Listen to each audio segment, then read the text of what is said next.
Gracias, José Antonio y Fernando. Ya lo recibí.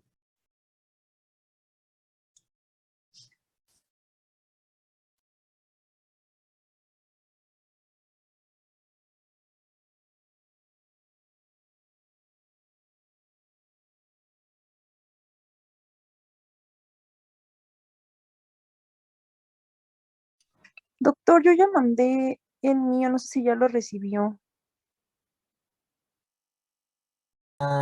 Laura. Sí, Sí, del equipo gracias. Voz. Ok, gracias a usted. Y corrigieron la palabra que estaba mal escrita, sí. Gracias. Sí, gracias.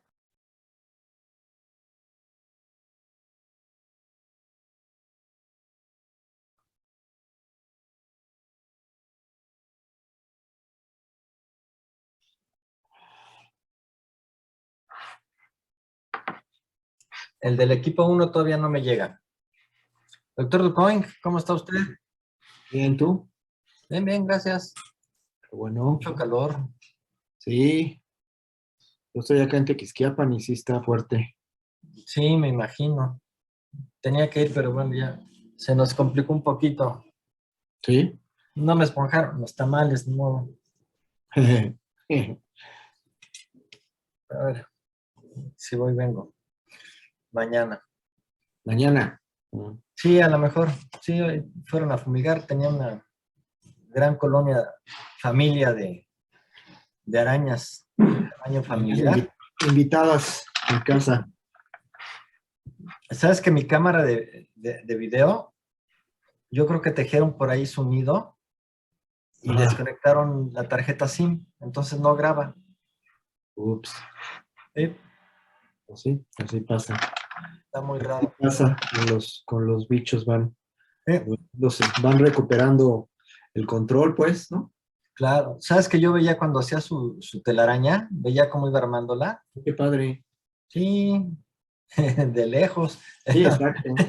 Desde lejos todo De padre. lejos. Estuvo divertido. Pero sí me dañó un poquito la SIM. Tengo que ir y darle una sopleteada. Ya tengo todo listo. Sí, yo de hecho tengo que limpiar las cámaras, Ujú. porque también hay ya como pues cosas, bichos que interfieren en la imagen. Ujú, sí, Lo que me acuerdo es porque tengo que hacerlo ahora que estoy aquí. sí. De esos airecitos comprimidos que les ponías a los teclados, Sí, ándale. funcionan re bien. Nada más que cuidado con la mano porque se hielan. Sí, Sí. exacto, exacto. Bueno, pues pasaron los minutitos. Les agradecemos mucho su tiempo. Doctor Cohen, le agradezco mucho su No hay de qué. tiempo para... Les comparto pantalla a ver qué pasa aquí. No sé qué pasa, pero bueno, les voy a poner la presentación. Díganme si ven una imagen o dos imágenes. ¿Se ve una sola imagen o se ven dos imágenes? Doctor, se ve una imagen, la de mejoramiento genético. Ok, perfecto. Bueno, pues vamos a dar inicio entonces, si me permite, Aldo, a esta sesión. Todos tuyos, doctor. Bien. Bueno, este es un tema que yo estoy seguro que a muchos de ustedes no es el más agradable dentro de la carrera. Es un área que no es muy gustada, en general, por el médico veterinario zootecnista, debido a varias cosas, pero de ellas es el grado de abstracción que luego hay que hacer, la parte, el componente matemático y estadístico que tiene, y en fin. Pero bueno, es una de nuestras responsabilidades dentro de la zootecnia y pues tenemos que afrontarlas como médicos veterinarios. De esta sesión les aseguro que no van a salir como genetistas en caprinos, sin embargo, pues es un paseo por, insisto, algunas de las responsabilidades que debemos de asumir en el ámbito genético. ¿Qué vamos a revisar en este periodo que nos queda de la clase del día de hoy? Primero que nada, factores, vamos a hablar de una manera muy rápida de algunos factores que determinan para bien o para mal, o sea, que lo benefician o que lo detienen al mejoramiento genético en esta especie, fundamentalmente asociado a nuestro país, pero no nada más en algunos casos. Y luego una parte más grande del tiempo que tenemos, vamos a hablar de características que tenemos que considerar, tenerlas presentes, que requieren tomar decisiones en el ámbito genético. En el camino vamos a estar recordando algunos términos, algunos conceptos, algunas situaciones que ustedes ya revisaron en la materia de genética, que yo estoy seguro que todos ustedes se acuerdan, pero bueno, ni modo, de todas maneras hay que revisarlo. Voy a abrir un paréntesis porque se me olvidó hacerles un anuncio, no se me vaya a olvidar al final de clase. El próximo martes tengo con ustedes la clase de producción de carne. Probablemente esto ya se los comentó el doctor Alberti, pero si no es así, es muy importante, como tienen ustedes en su calendario, que revisen tanto el video como la presentación que tiene que ver con producción de carne, porque vamos a tener actividad que implica que ustedes hayan revisado esos dos asuntos. Si quieren saber de qué se trata la actividad, pueden también verla en la plataforma de aulas virtuales, ahí pegadita, al ladito, abajito de donde están el video y la presentación. Perdón por el paréntesis, pero si no, luego se me olvida ya luego con las prisas.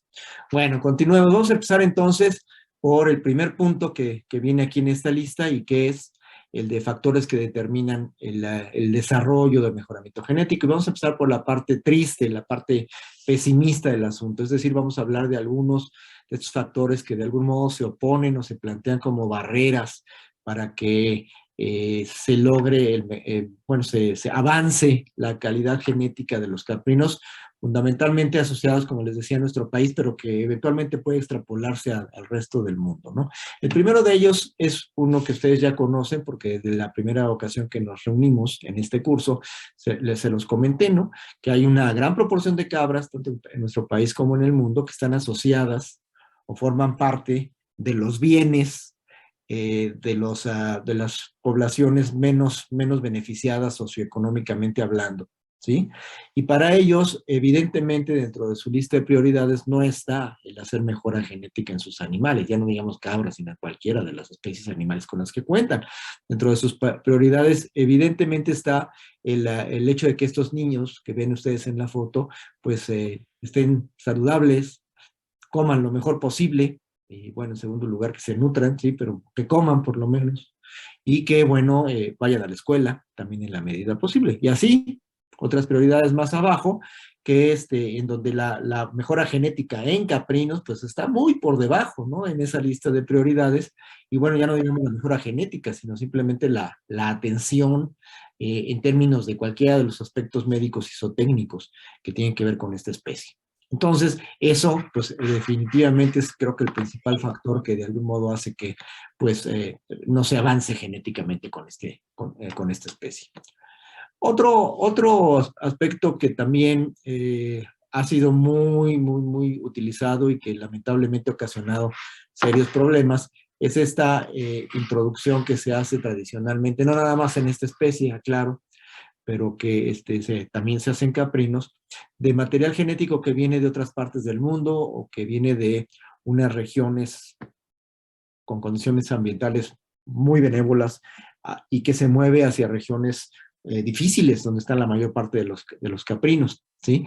Generalmente este material genético que se introduce es un material genético especializado, es decir, son razas especializadas que tienen un potencial genético mucho mayor que los grupos genéticos locales, que los criollos o mesticitos que hay por aquí y por allá, pero que sin embargo ese material genético que aparentemente se pensaría que es mejorador, lo que ha tenido que pagar como precio por haber sido mejorado con fines productivos es que pierde capacidad de adaptación, es decir, es un material genético que tiende a ser menos rústico, ¿sí? Menos aguantador ante condiciones adversas que los materiales genéticos locales. Entonces, ¿qué sucede? ¿O qué puede suceder más bien cuando se introduce este material genético? Pues que se enfrenta a un ambiente que es mucho más complejo, más limitado en recursos, con muchos más aspectos adversos, ¿sí? Para que este material genético se pueda expresar ese potencial que tiene. Y eso se debe a un efecto que ha sido muy estudiado por los genetistas desde hace muchos años, ¿sí? Y que se llama interacción genotipo-medio ambiente. Probablemente alguno de ustedes recuerde este término, forma parte de lo que llaman epigenética, ¿sí? Que es este efecto combinado entre el ambiente donde se introducen el material genético y el resultado de esta acción conjunta o esta combinación entre el material genético y el medio ambiente, ¿sí? Entonces, ¿qué puede suceder con estos materiales genéticos de alto potencial o de alta calidad?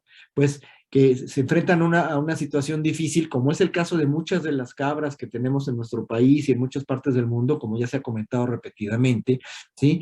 Y que, bueno, pues se enfrentan por ejemplo, escasez de alimento, se enfrentan a temperaturas extremas, se enfrentan a enfermedades con las que no habían lidiado, en fin, podemos hacer una lista de diferentes aspectos ambientales que dificultan la expresión de ese potencial genético, y pues muchas veces como consecuencia de enfrentar esto, pues no pueden expresar esa calidad genética con la que cuentan. Entonces se vuelven a veces menos competitivos que el mismo material genético local, ¿sí? Que no está mejorado, o a veces hasta se mueren. Y eso hablando del material genético puro, cuando se queda puro en ese lugar, en ese ambiente al que se enfrenta. Pero ¿qué pasa cuando se combina? Que es la mayor parte de las veces, se combina con el material genético local y la descendencia de esa combinación, pues a veces no la pasa tan bien, ¿sí? A veces, pues sí, o sea, se esperaría que tuviera genes de buena calidad provenientes del material genético mejorado, pero por otro lado, va a transmitirles, o sea, esa progenie va a tener una menor capacidad de adaptación al ambiente que digamos que sus madres o sus padres que pertenecen al genotipo local. Entonces, a veces las consecuencias de hacer estas introducciones y hacer estas mezclas de material genético no son buenas. Entonces hay que tener muchísimo cuidado con esto porque podemos ocasionar graves desgracias para el productor, porque de algún modo echamos a perder lo poquito que se tiene de valor genético en sus materiales locales, en sus rebaños que no están especializados, pero que el enorme valor que tienen es que ya están adaptados a esas condiciones tan complicadas, ¿sí? Entonces, ojo con eso, porque es muy común que los productores de rebaños, particularmente los de carne, que están en condiciones extensivas y difíciles, les llamen mucho la atención las razas que hay de caprinos, y frecuentemente nos hacen la pregunta de qué raza les recomendamos introducir, es decir, un semental de qué raza comprar. Y aquí hay que pensarlo muy bien, ver con qué, ver cuáles son las limitantes del sistema de producción a que se quiere introducir, y muchas veces la respuesta va a ser el no introducir ningún material genético nuevo, sino hacer mejoramiento con el material genético que está ahí, con esos genotipos locales, que como les decía, ya tienen ese enorme valor de que ya están adaptados a esas condiciones, y que pues ahí hay que encontrar a los individuos con mayor valor genético para el objetivo de producción al que se dediquen, y bueno, pues hacer los padres de la siguiente generación. Dos situaciones, bueno, como les pongo en esta imagen, o lo que quiere decir esta imagen es, no es lo mismo tener condiciones muy, muy controladas, en donde pues, el animal tiene el alimento que requiere, se acondicionan los espacios para que las temperaturas no varíen tanto, tiene acceso al agua, camina relativamente poco, en fin, condiciones muy controladas, donde este material genético mejorado pues funciona o ha funcionado relativamente bien, a enfrentar materiales genéticos mejorados a condiciones tan complejas como la que pueden ustedes ver en la imagen, ¿no? Donde imagínense una cabra sana en una cabra alpina, o una cabra boer inclusive, ¿sí? En condiciones de estos agostaderos en zonas semiáridas, donde pues lo que hay que comer es nopales, ¿no? ¿Sí? Entonces, estos materiales genéticos les es muy difícil expresar su potencial, y la pasan generalmente muy mal, y como les decía, no son muchas veces competitivos con el material genético local. Entonces hay que tener cuidado con eso. Les platico de un par de casos en donde la introducción de material genético no ha sido exitosa, pues no ha llevado a pues, experiencias de éxito, ¿no? Uno es el caso de la raza La Mancha, que por ahí de los años 70 empieza a ser muy popular en los Estados Unidos y se promueve como para lo que fue desarrollado, como una cabra especializada en producción de leche, con porcentajes muy interesantes, según ellos, de grasa en la leche, Y bueno, esta raza les llama mucho la atención a un grupo de productores del Bajío, allá en Guanajuato, en Paso del Grande, Celaya, una zona que es eminentemente lechera a partir de caprinos. Y estos productores ya tenían cabras de las razas Alpina, Saanen, Toggenburg, las 3 razas lecheras de origen europeo. Bueno, en total que les llama la atención esta raza, se van a los Estados Unidos.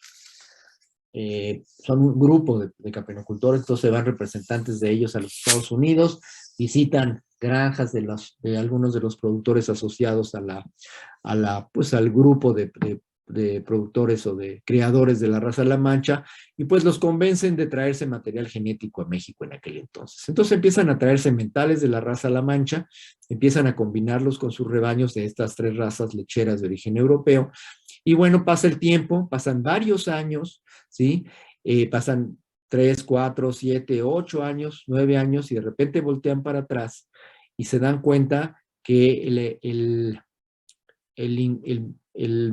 haber ingresado este material genético en La Mancha, no solo no incrementó la producción de leche en sus rebaños, sino más bien que la bajó, y no hubo un efecto relevante sobre el porcentaje de grasa en la leche. ¿Por qué pasó esto? Bueno, ¿por qué se tardaron tanto en darse cuenta sobre todo? Pues por algo muy básico, muy elemental, que estamos siempre y siempre repitiendo, ¿sí? Ellos no medían la producción de leche de sus hembras, ¿no? O sea, no tenían una idea clara de lo que sus hembras lecheras producían de manera individual. Entonces, todas sus mediciones se basaban en, pues no sé, bidones por ordeña, en fin, o sea, eran mediciones globales, ¿no? Y el cambio que provocó hacia abajo en producción, la introducción de esta raza, este material genético, fue muy sutil año con año, fue muy, muy bajito, eran pequeños escaloncitos hacia abajo, los cuales eran atribuidos por los productores a cuestiones ambientales, ¿no? A lo mejor la calidad del alimento en algún año, o a lo mejor la presencia de una enfermedad, por ejemplo, de clima contagioso, ahorita que hablaban de él, o cosas de tipo ambiental, o mucha lluvia, o poca lluvia, o qué sé yo, ¿no? A eso se lo iban atribuyendo, pero ya cuando pasaron estos 8 o 10 años, esos pequeños escaloncitos sumados o acumulados representaron un escalón ya de considerable tamaño, y es lo que les hizo darse cuenta de que no habían hecho las cosas muy bien, que no había tenido un resultado exitoso la introducción de este material genético. Entonces empezaron a sacar todo lo que tuviera que ver con La Mancha, ¿sí? Pero bueno, ¿cuáles fueron las pérdidas de haberse metido en esta aventura de introducir a la raza La Mancha en estos rebaños?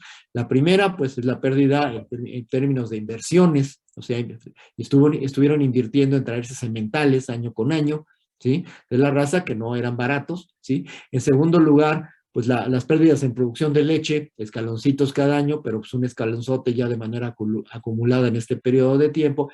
Y la tercera y la más triste o valiosa pérdida de tiempo es la pérdida de tiempo, ¿sí? O sea, esos 8 años que les dedicaron a un proceso que según ellos era de mejora genética en sus poblaciones, y fue de desmejoramiento genético, ¿sí? Porque bajaron sus niveles de producción.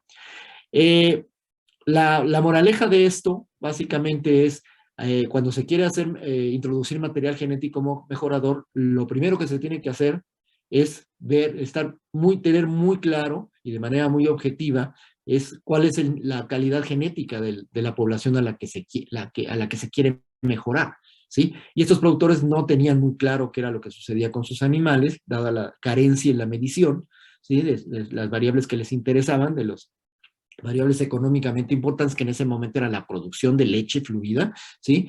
Y entonces, pues resulta que el material genético que estaban generando los estadounidenses en La Mancha, pues era inferior al material genético que ellos ya tenían en ese momento. Entonces, algo muy básico es primero tener información de cuál es la calidad genética de la población a mejorar, para poder hacer comparaciones con el material mejorador y ver si verdaderamente va a ser mejorador.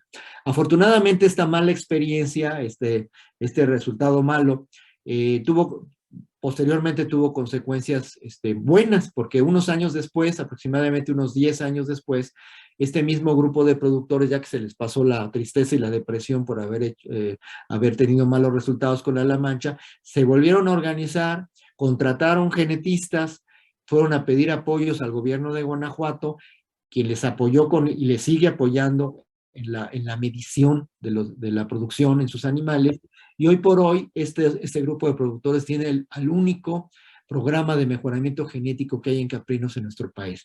Es un programa muy pequeñito, apenas pues tiene, no sé, ha de tener a esas alturas unas 10,000 o 12,000 lactaciones medidas, que es muy chiquito, con una población de 5, 6, 7,000 animales, o sea, es un programa muy pequeñito, pero es una historia ya de éxito, ahora sí, porque pues, ellos tienen la mejor calidad genética que hay en producción de leche en cabras, con las 3 razas que manejan, y son los proveedores de material genético prácticamente en todo el país, ¿no? Ahora sí que todo lo que tienen se les demanda, no les alcanza para proveer material genético a todo el país, e inclusive eventualmente hacen exportaciones hacia Centro y Sudamérica, ¿no? Entonces hay que poner mucha atención a esto.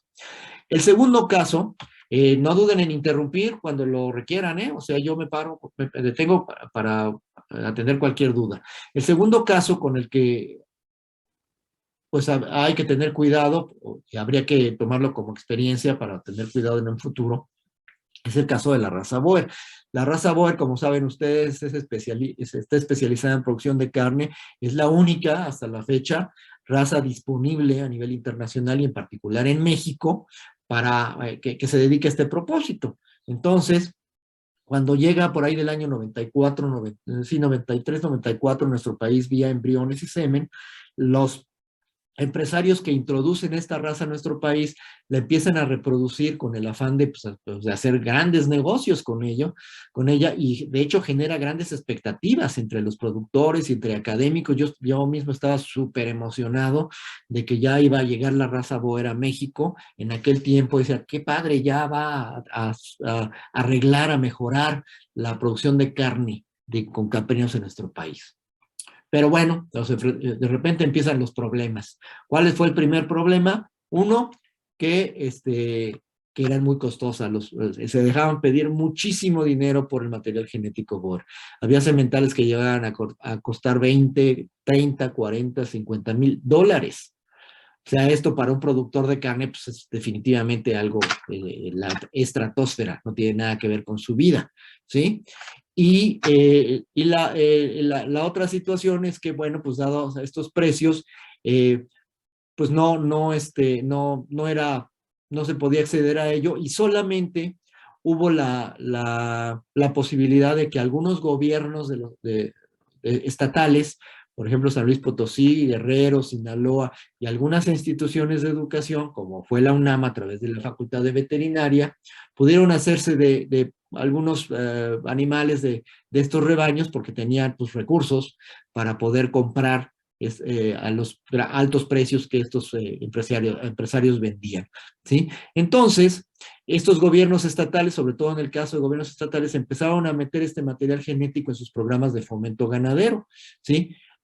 Básicamente a través de, no tanto de animales puros, porque pues, eran muy costosos y había que cuidarlos, sino a través de F1, de machos F1, es decir, les daban sementales F1 Boer con algún material genético local, ¿sí? Y estos eran introducidos a los rebaños productores de carne con el objeto de, pues, que fueran ahí los sementales y se generara una progenie, a lo mejor, un cuarto Boer, 3/4 material genético local, ¿no?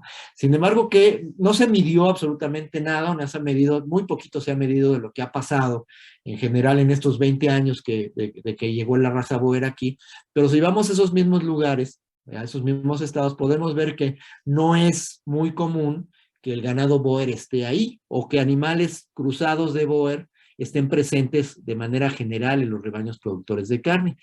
¿Qué pudo haber pasado?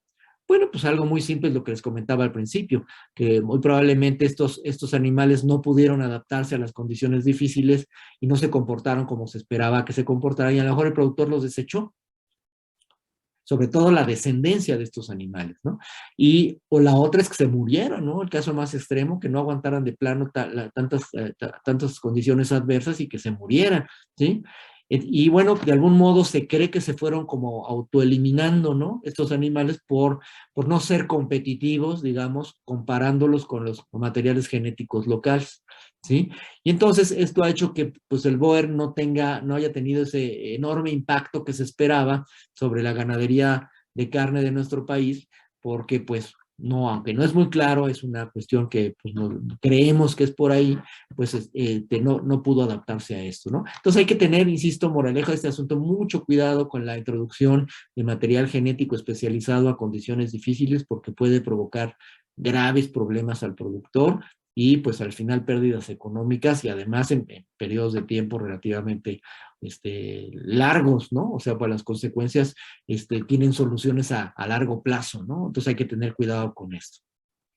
Bueno, otro factor que afecta, que de algún modo ya lo comentamos, es la escasez o la escasa cultura de la medición de lo que está sucediendo en los rebaños. O sea, esto de llevar registros no es algo que se le da a los productores, es una actividad desgastante, ¿sí?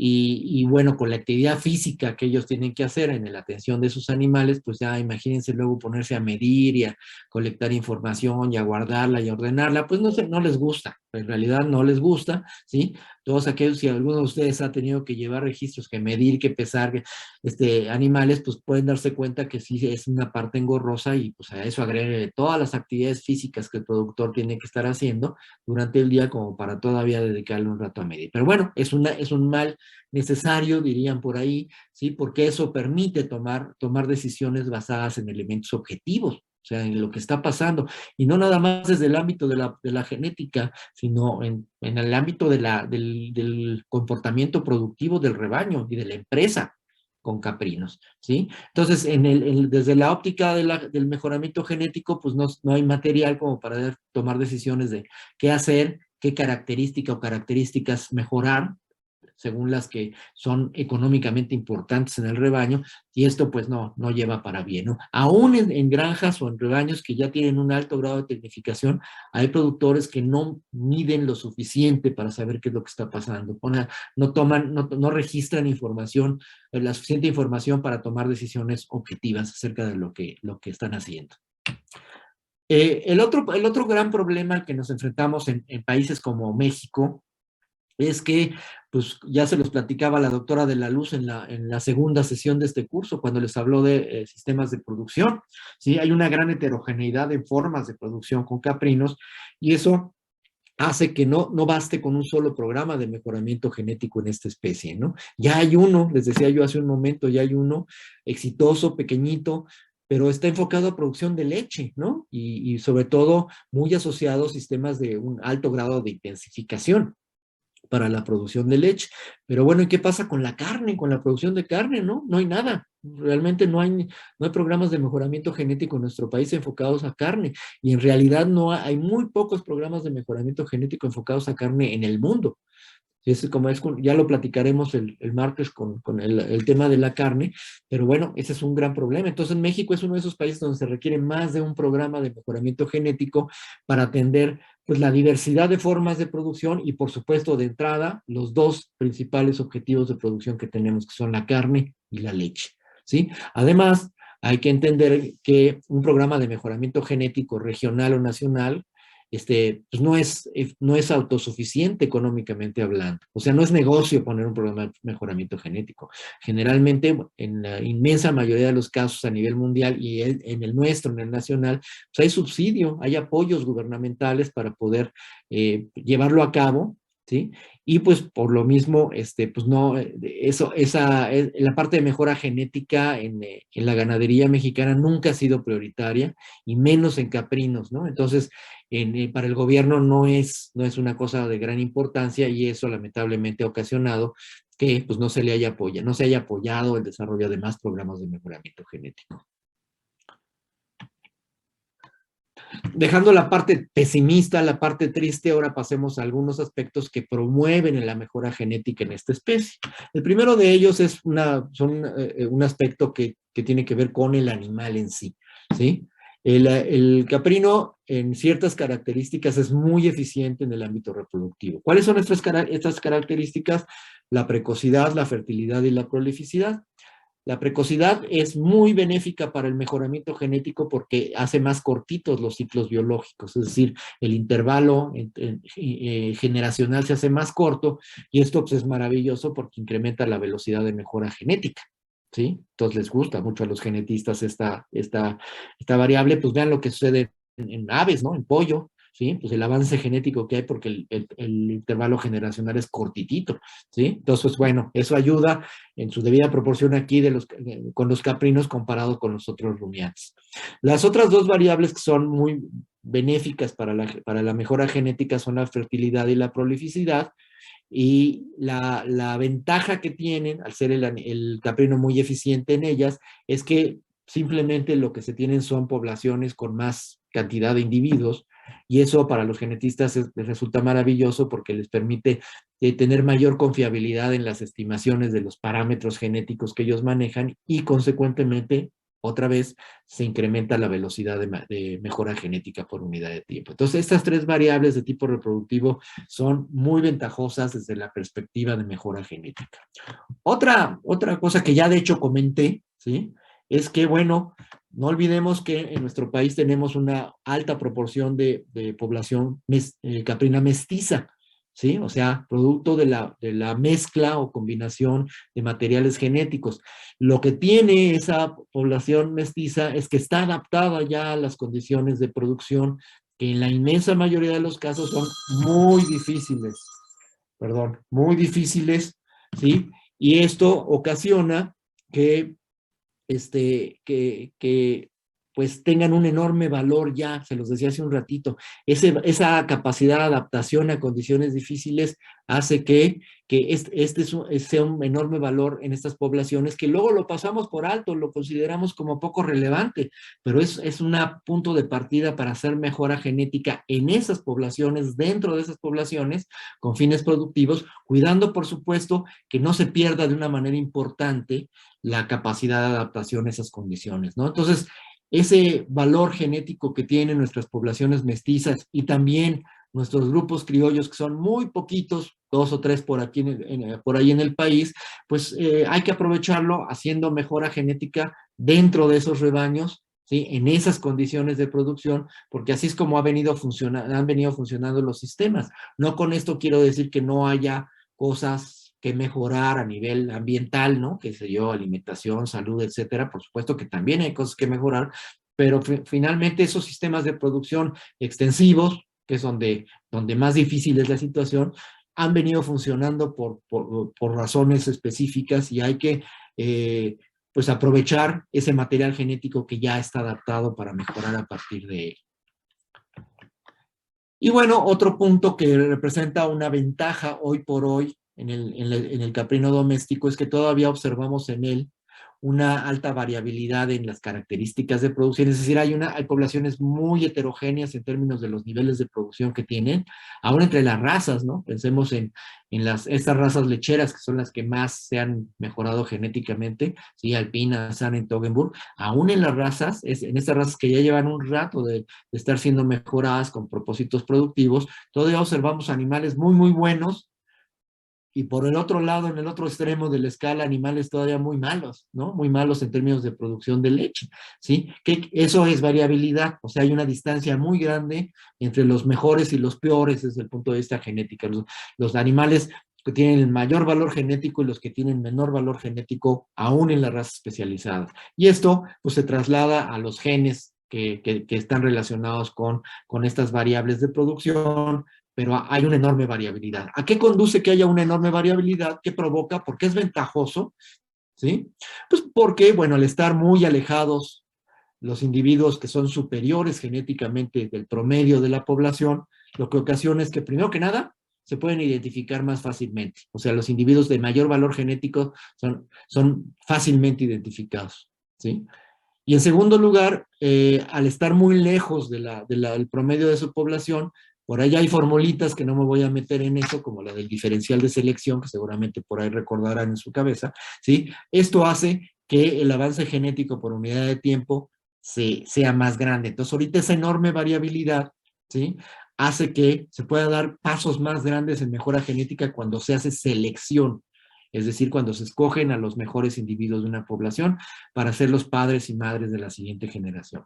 Sin embargo, como saben o recordarán, la selección el hacer selección como estrategia de mejora genética va haciendo que la variabilidad se disminuya. Poco a poquito los individuos van siendo más parecidos genéticamente hablando, porque recordarán que la selección artificial provoca homocigosis, o sea, los individuos se van volviendo, van incrementando el porcentaje de homocigosis. Y entonces esa variabilidad se va perdiendo, se va haciendo más chiquita, porque las poblaciones se van volviendo más parecidas. Un ejemplo ya más o menos extremo en rumiantes es el caso de los bovinos Holstein, ¿no? Los bovinos Holstein han sido mejorados de una manera muy consistente y muy intensa desde hace ya 100 o 110 años. Y esto lo han hecho por la vía de la selección. Entonces hoy la población de ganado Holstein es una población muy homogénea genéticamente hablando, y entonces a los genetistas ya les cuesta mucho trabajo identificar a los mejores individuos en esa población, porque ya están muy cerca del promedio de la población. Entonces, afortunadamente, llegan las técnicas moleculares hace 20 o 30 años, y esto les ayuda un poquitín a hacer esa identificación de los individuos de mayor valor genético.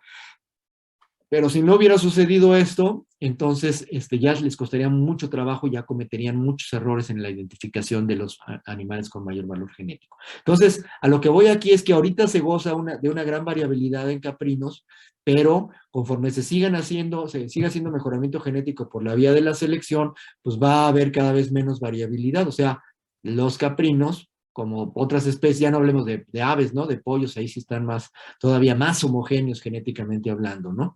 Pero los caprinos van a ir perdiendo variabilidad en las razas que estén siendo sometidas a selección como estrategia de mejoramiento, y cada vez va a ser más difícil identificar a los individuos genéticamente superiores, ¿sí? Entonces, esa es una ventaja hoy por hoy, pero se va a ir perdiendo conforme pase el tiempo y se siga haciendo mejora genética por selección.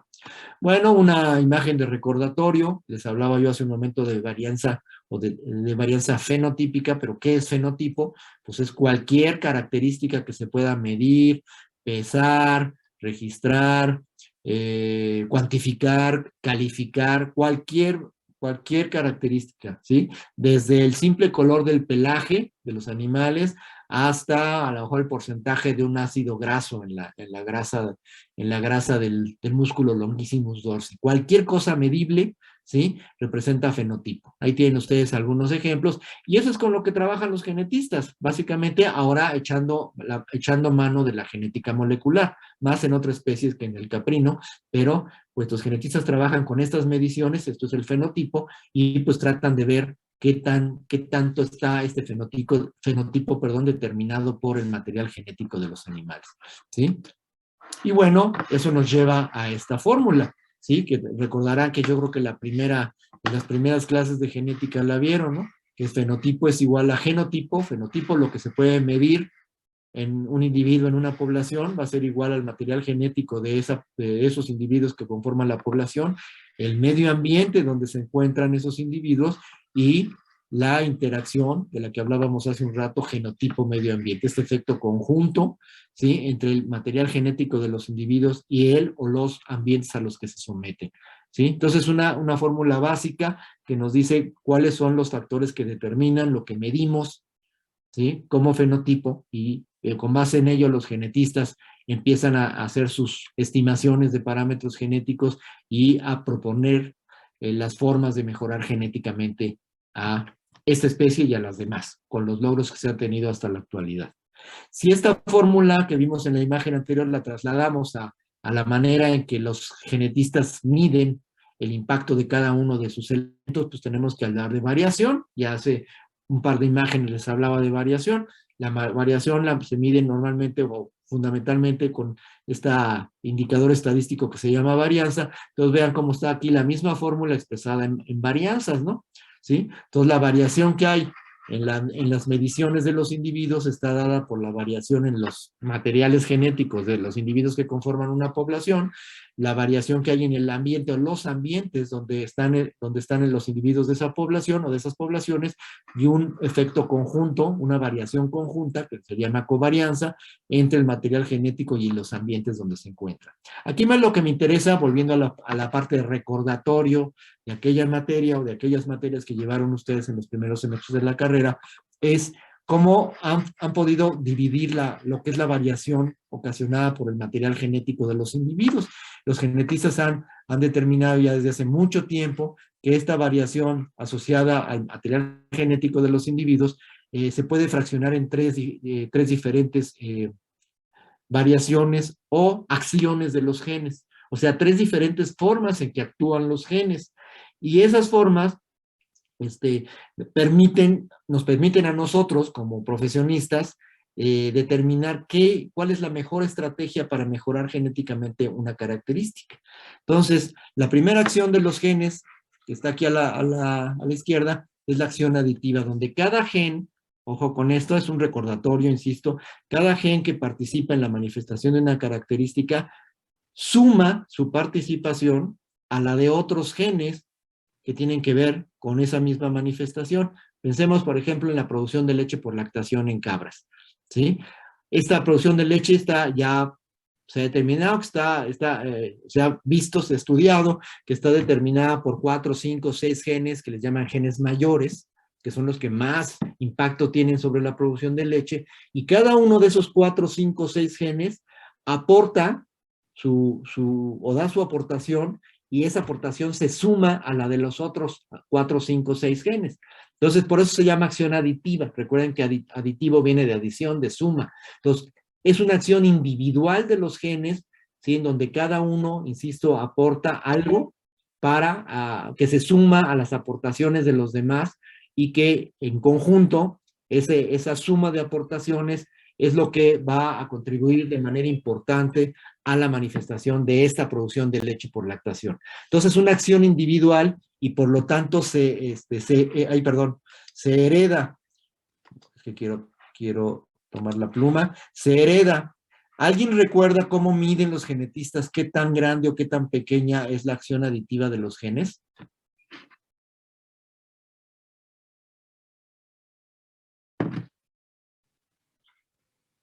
¿No? ¿De plano? No, doctor. ¿No? Bueno, la acción aditiva de los genes, fíjense, es la única no es la única, se hereda. O sea, se transmite de generación en generación, pues porque su acción aditiva va con el gen. Los genes viajan, se transmiten a través de las generaciones de manera individual, ¿sí?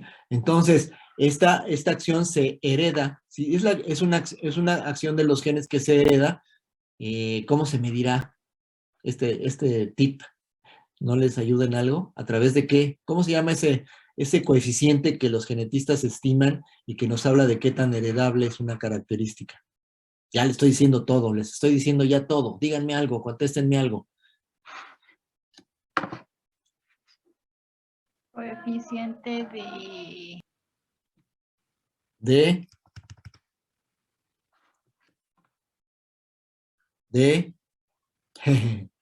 heredabilidad. Exacto, que se denota como una h elevada al cuadrado, ¿sí?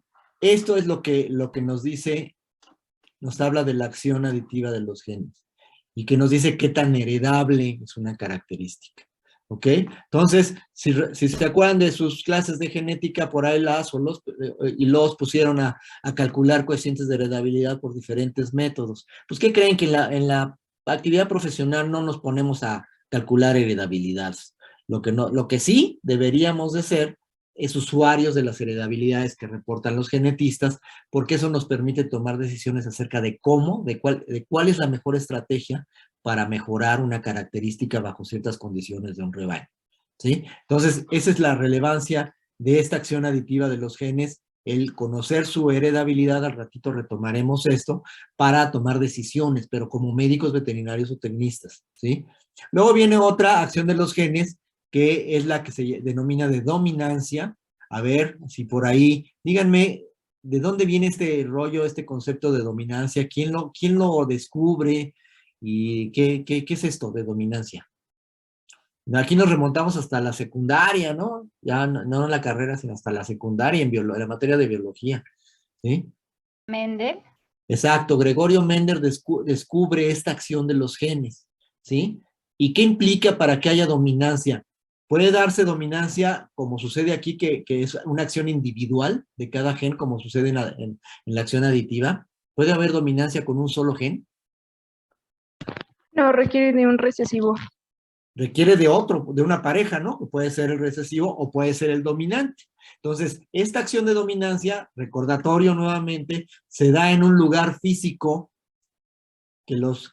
¿cómo le llaman ese lugar físico donde se encuentran ese gen dominante o esos dos genes dominantes, o uno dominante y recesivo, o dos recesivos? ¿Cómo se llama ese lugar físico dentro del ADN de los individuos?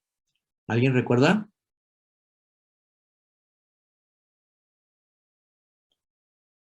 Que tiene dos posiciones, dos lugares para que se dé ese efecto de dominancia cuando se llega a dar. ¿Cómo se llama ese lugar en el ADN? Locus. Exacto, locus, gracias, muy bien, ¿sí? El locus, ¿sí? Este concepto de locus es un concepto que se crea, se descubre, ¿sí? Y que representa la participación de dos alelos, así se llaman los genes que participan en un locus, ¿sí? Dos alelos que tienen una interacción y que produce un efecto específico, ya se manifiesta en algo en el individuo, ¿sí? Pero ya no es la acción de un solo gene, sino es el resultado de una interacción entre esos dos alelos que conforman el locus, ¿sí? Entonces, esta acción de dominancia es muy relevante en mejora genética, ¿sí? Sobre todo cuando la primera, la aditiva, no es muy importante. Resulta que si el coeficiente de heredabilidad es bajito, pues tenemos que tomar decisiones para echar mano de la acción de dominancia, ¿sí? Para mejorar alguna característica. Ahorita más adelante lo retomaremos. Entonces, ojo, esta acción de los genes no se transmite, no se hereda de generación en generación. ¿Por qué? Porque recordemos nuevamente que los genes viajan solos a través de las generaciones. No viaja el locus completo del papá y se lo transmite al hijo. Como se recordarán, hay un proceso que se llama meiosis, formación de células reproductivas donde se vuelven haploides, mitad de cadena de ADN en una célula, mitad de cadena de ADN en la otra, y ahí se rompe este locus, o este conjunto de loci, ojo, loci, ¿sí? Plural de locus, se rompen, y entonces van en la descendencia a generar otras interacciones conformando otros loci y dando como consecuencia otras manifestaciones. Entonces, esta acción de los genes no se hereda, pero sin embargo se utiliza mucho en mejora genética, ¿sí? Ya lo retomaremos más adelante. Y una tercera acción de los genes, que de hecho es otra interacción, pero aquí es una interacción entre loci. O sea, hay varios loci que tienen que ver con la manifestación de una característica y esos loci producen un resultado específico relacionado con su interacción. Hay un efecto combinado de las aportaciones de esos loci que tienen que ver con la manifestación de una característica y eso produce un resultado X, ¿ok? Esta otra acción de los genes, esta otra interacción, ¿sí? Tampoco se hereda, obviamente, porque pues son loci, se manifiesta en el individuo, y cuando el individuo produce sus células reproductivas, pues adiós loci, cada lado de la cadena de ADN se da por su cuenta a generar una célula reproductiva, ¿sí? Entonces, estas dos acciones de los genes se utilizan dentro de una estrategia de mejoramiento genético, y esta se utiliza en otra estrategia de mejoramiento genético, ¿sí? Ahorita las vamos a recordar más adelante. ¿Alguna pregunta hasta aquí?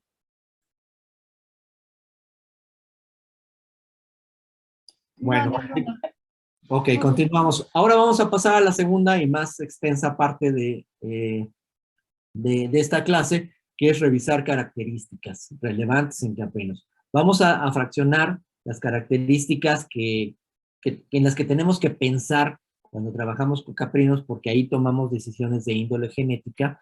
Las vamos a clasificar en dos grandes grupos. Unas son las morfológicas y otras son las relacionadas con la producción. Vamos a empezar por las morfológicas. Las morfológicas, como su nombre lo dice, tienen que ver con la forma de los individuos, y nos referimos a estas características que podemos medir o observar desde afuera del animal.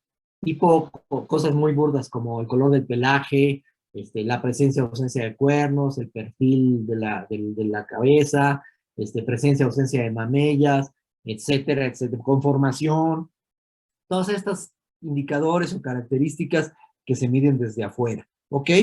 ¿Qué particularidades tienen las características morfológicas? Una, pocos genes participan en su manifestación, generalmente es un solo locus el que tiene que ver con ella, no en todos los casos, pero muy comúnmente es un solo locus el que determina su manifestación. Otra, el ambiente donde se encuentran los individuos influye muy poco o nada, de hecho. Entonces, si el ambiente no influye en nada, nuestra fórmula esa de fenotipo es igual a genotipo más medio ambiente más interacción genotipo-medio ambiente, pues le tenemos que mochar los últimos dos términos del lado derecho del signo de igualdad. Tenemos que mocharle, quitar el efecto del ambiente y tenemos que quitar el efecto de la interacción genotipo-medio ambiente porque valen cero. Entonces, ¿cómo queda la fórmula? Fenotipo es igual a genotipo. O sea, lo que se observa en el individuo es directamente reflejo de los genes que tiene, que están relacionados con la manifestación de esa característica. Y bueno, en tercer lugar, de manera muy común en estas características, su manifestación se da como resultado de lo que se denomina comportamiento mendeliano. Si es el resultado del comportamiento mendeliano, ¿a cuál de las tres acciones de los genes me estoy refiriendo? De las que acabamos de ver hace un momentito.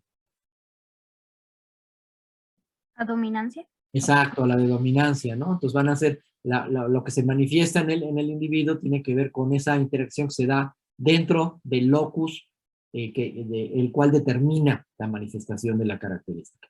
Este grupo de características morfológicas, a su vez, lo vamos a dividir en dos.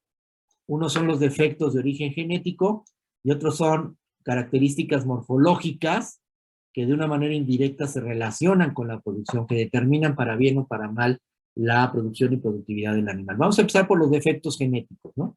¿Qué defectos genéticos? Los más importantes, porque hay muchísimos, como en cualquier otra especie, hay muchos defectos genéticos, entonces es que hay que revisar los que tienen mayor relevancia, ¿no? El primero y más común defecto genético encontrado en caprinos, que es un defecto que no es debido a muerte, es un defecto relativamente benigno, es la presencia de pezones supernumerarios. Primero que nada, los pezones supernumerarios se deben a la acción de un gen recesivo y en un solo locus.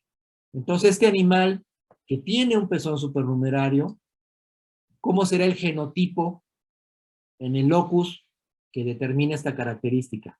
Si se debe a un gen recesivo, su presencia. ¿Alguien me puede decir? ¿Qué genes habrá en ese locus para que este animal manifieste pezones supernumerarios?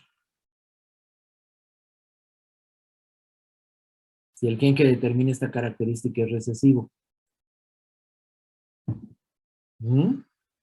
Díganme. No estoy segura, pero supongo que todos tienen que ser recesivos.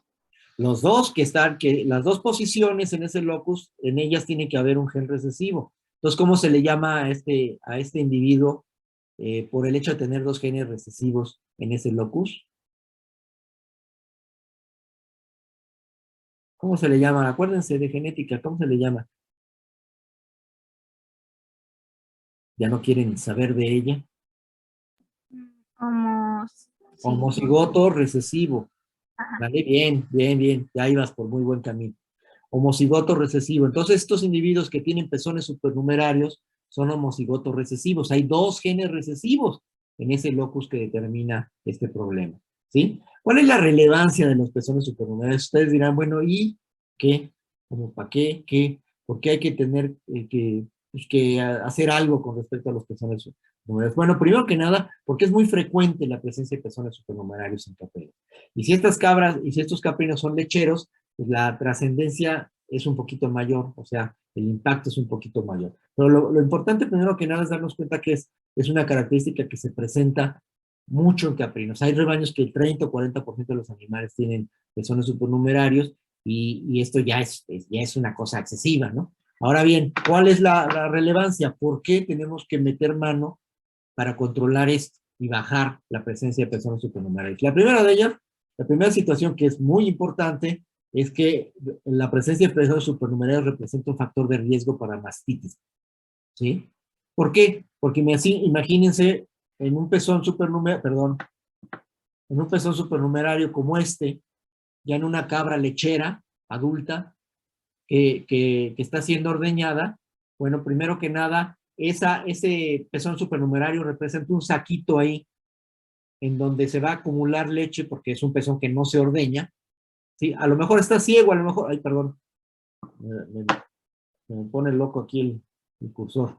Es un pezón que puede ser funcional, como al que sí le sale, sí puede salirse leche, tiene contacto con, bueno, tiene apertura al exterior, ¿sí? Pero puede estar ciego. De todas maneras, es un saquito donde se acumula leche y ahí muchas veces se dan las condiciones para que se empiece a proliferar algunos de los microorganismos que pueden provocar mastitis. Entonces, esa es la principal razón por la cual no queremos que los animales en su etapa adulta y particularmente los animales lecheros tengan pezones supernumerarios. ¿Sí? Y en segundo lugar, menos relevante, pero que sí llega a ser una lata en la cotidianidad del productor de leche, es que cuando tenemos hembras, sobre todo las lecheras que se tienen que ordeñar y tienen pezones supernumerarios, ¿sí? Pues representan un estorbo para la colocación de las pezoneras del equipo de ordeño, ¿sí? O para el mismo ordeño manual, ¿no? Que también resultan estorbosos. Entonces, esas dos razones son suficientemente viables, ¿sí? O son buenos argumentos para tener que tomar decisiones, establecer estrategias para controlar estos pezones supernumerarios y disminuir su presencia en el rebaño. Entonces, ¿cuáles son las estrategias de control? Uno es una ambiental, muy fácil, que es hacer la amputación de pezones en las cabritas pequeñitas desde la primera o segunda semana de edad, ¿sí? Con una maniobra quirúrgica muy, muy simple, ¿no? Y la segunda es una estrategia de manejo genético, que consiste en un esquema de cruzamiento donde la idea, se los pongo en la siguiente imagen, es buscar como sementales machos que tengan en ese locus que determinan los pezones supernumerarios dos genes dominantes. O sea, que sean homocigotos dominantes. Aquí se los pongo como P mayúscula, que sean homocigotos dominantes. Es decir, ya desde el punto de vista fenotípico, primero que no van a tener pezones supernumerarios, y en segundo, que genotípicamente hablando no va a aparecer el gen recesivo, que aquí lo marco con P minúscula y de color rojo, no van a tener el gen P minúscula. Entonces no van a transmitir ese gen a su descendencia. Y entonces, ¿qué sucede? Aquí tengo el macho,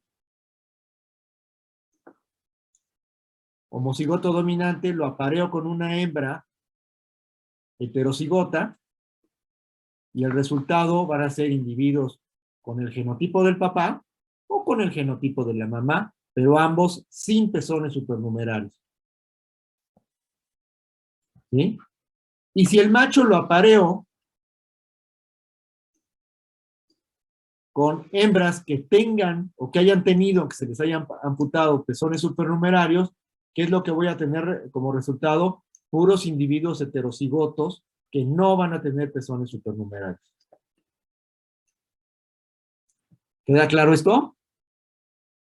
Sí, Entonces, doctor. moraleja, lo que hay que buscar son machos que sean homocigotos dominantes. El problema al que nos enfrentamos aquí es cómo distinguimos a un macho homocigoto dominante de uno que sea heterocigoto. P mayúscula, P minúscula. Ninguno de los dos va a tener pezones supernumerarios.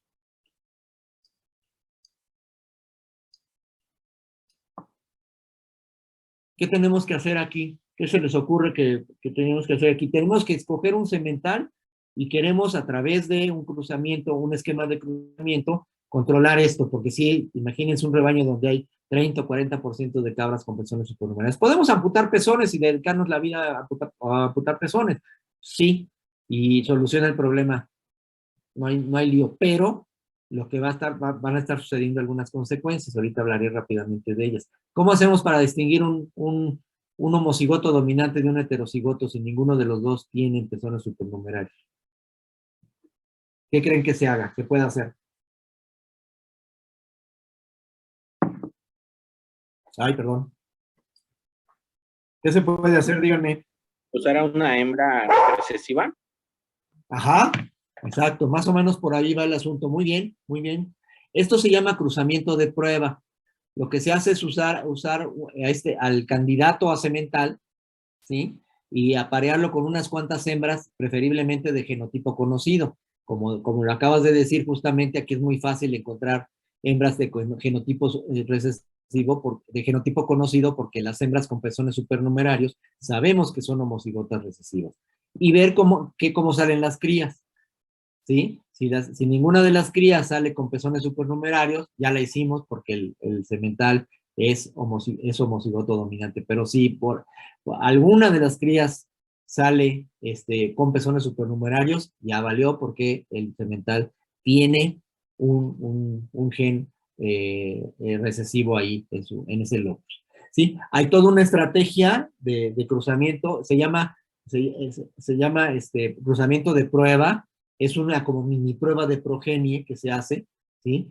Y que les voy a pedir que lo revisen en la página de Amaltea, en la página web de Amaltea, hay una sección que se llama temas en línea, en la página web, no en aulas virtuales, temas en línea, y ahí hay unas notas de genética donde pueden ver en una cuartilla cómo se hace el cruzamiento de prueba y sobre todo cómo se analiza la información del cruzamiento de prueba. Esta es o lo ven en sus apuntes de genética, seguramente se los enseñaron, yo creo que por ahí los deben de tener. En el caso de las notas estas que están en la página web, les lleva menos de 5 minutos leer eso y saber de qué se trata, ¿sí? Entonces, esa es la idea. También se podrían ver registros en la granja o en el rebaño, lamentablemente es poco común, o sea, no vamos a encontrar frecuentemente registros o de información de los animales, y menos de un detalle como que es pezones supernumerarios. O sea, es difícil que en el registro, si hubiera registros de los animales, que en el registro diga, este animal, el papá o la mamá tuvo pezones supernumerarios. Es como un detalle que luego nadie toma en cuenta, ¿sí?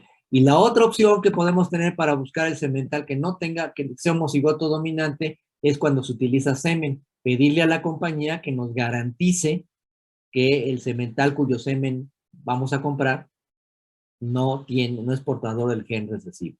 Esta forma de ir disminuyendo la presencia de un gen recesivo en la población aplica para cualquier gen recesivo, no nada más para esto.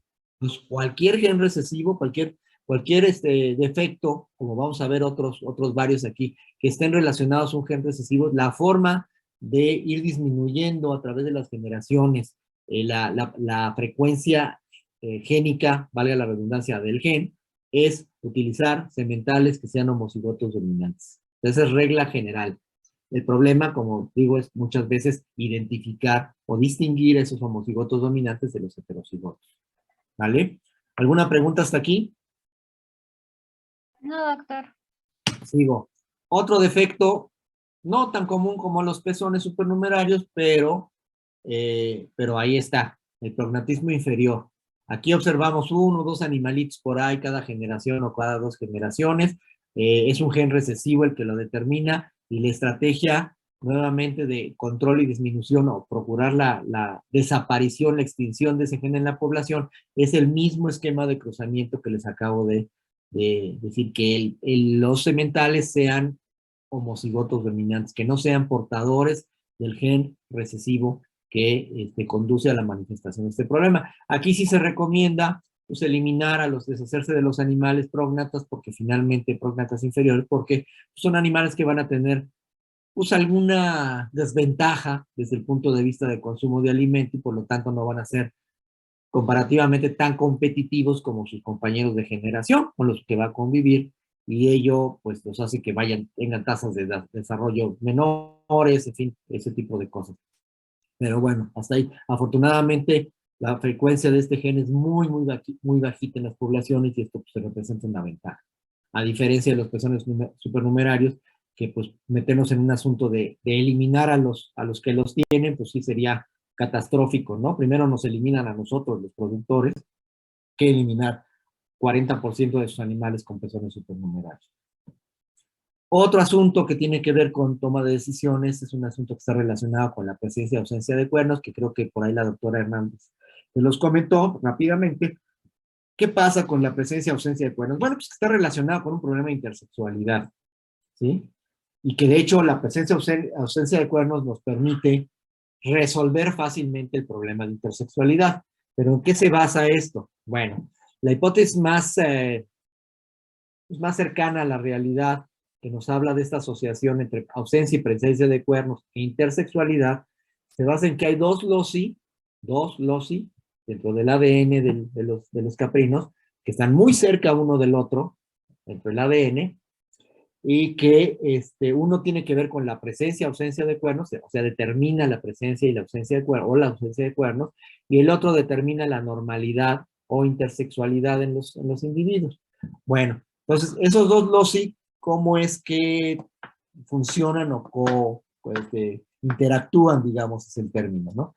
Bueno, el primer locus es el que tiene que ver con la ausencia y presencia de cuernos. Está conformado por dos alelos, un alelo recesivo, C minúscula, que se los pongo aquí, que determina la presencia de cuernos. Y su compañero, el otro alelo, es un alelo C mayúscula, que es dominante y que determina la ausencia de cuernos. Entonces, ¿cómo será un individuo que desarrolla cuernos? Pues, ¿cómo será el genotipo en este locus de un individuo que desarrolla cuernos?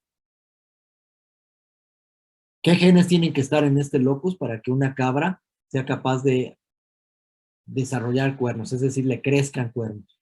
¿Los recesivos? Tiene que haber dos genes recesivos, o sea, es un homocigoto recesivo, ¿ok?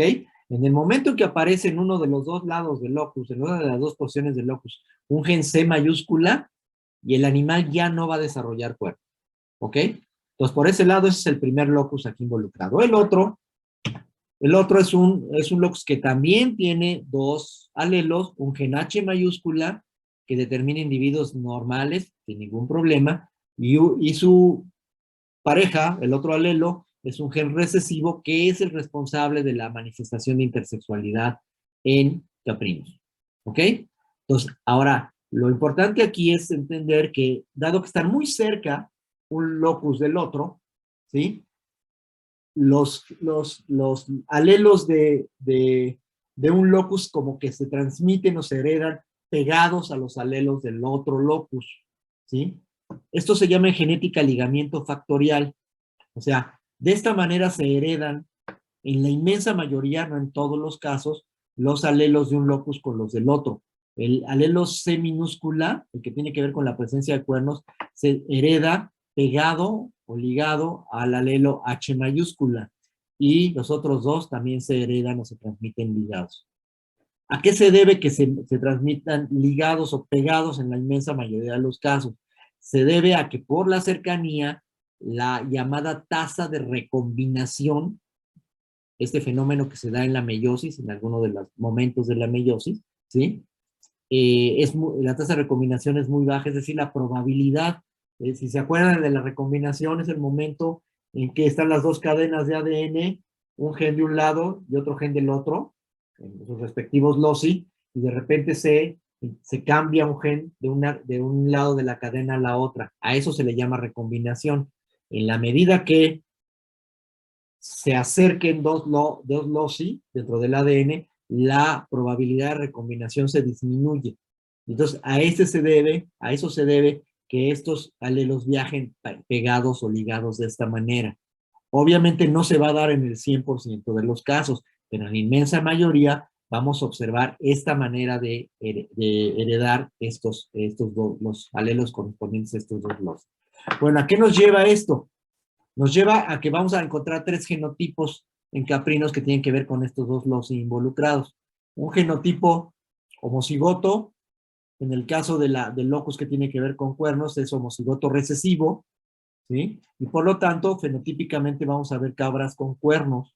Aquí van a estar todos los caprinos que desarrollan cuernos, que pueden desarrollar cuernos, ¿sí? Y por supuesto van a ser individuos que no tienen ningún problema, ¿sí? Son normales. Porque en el otro locus se da la condición homocigótica dominante. Luego un genotipo heterocigoto para los dos loci involucrados, donde vamos a observar ya individuos sin cuernos. ¿Por qué? Porque aparece el gen C mayúscula.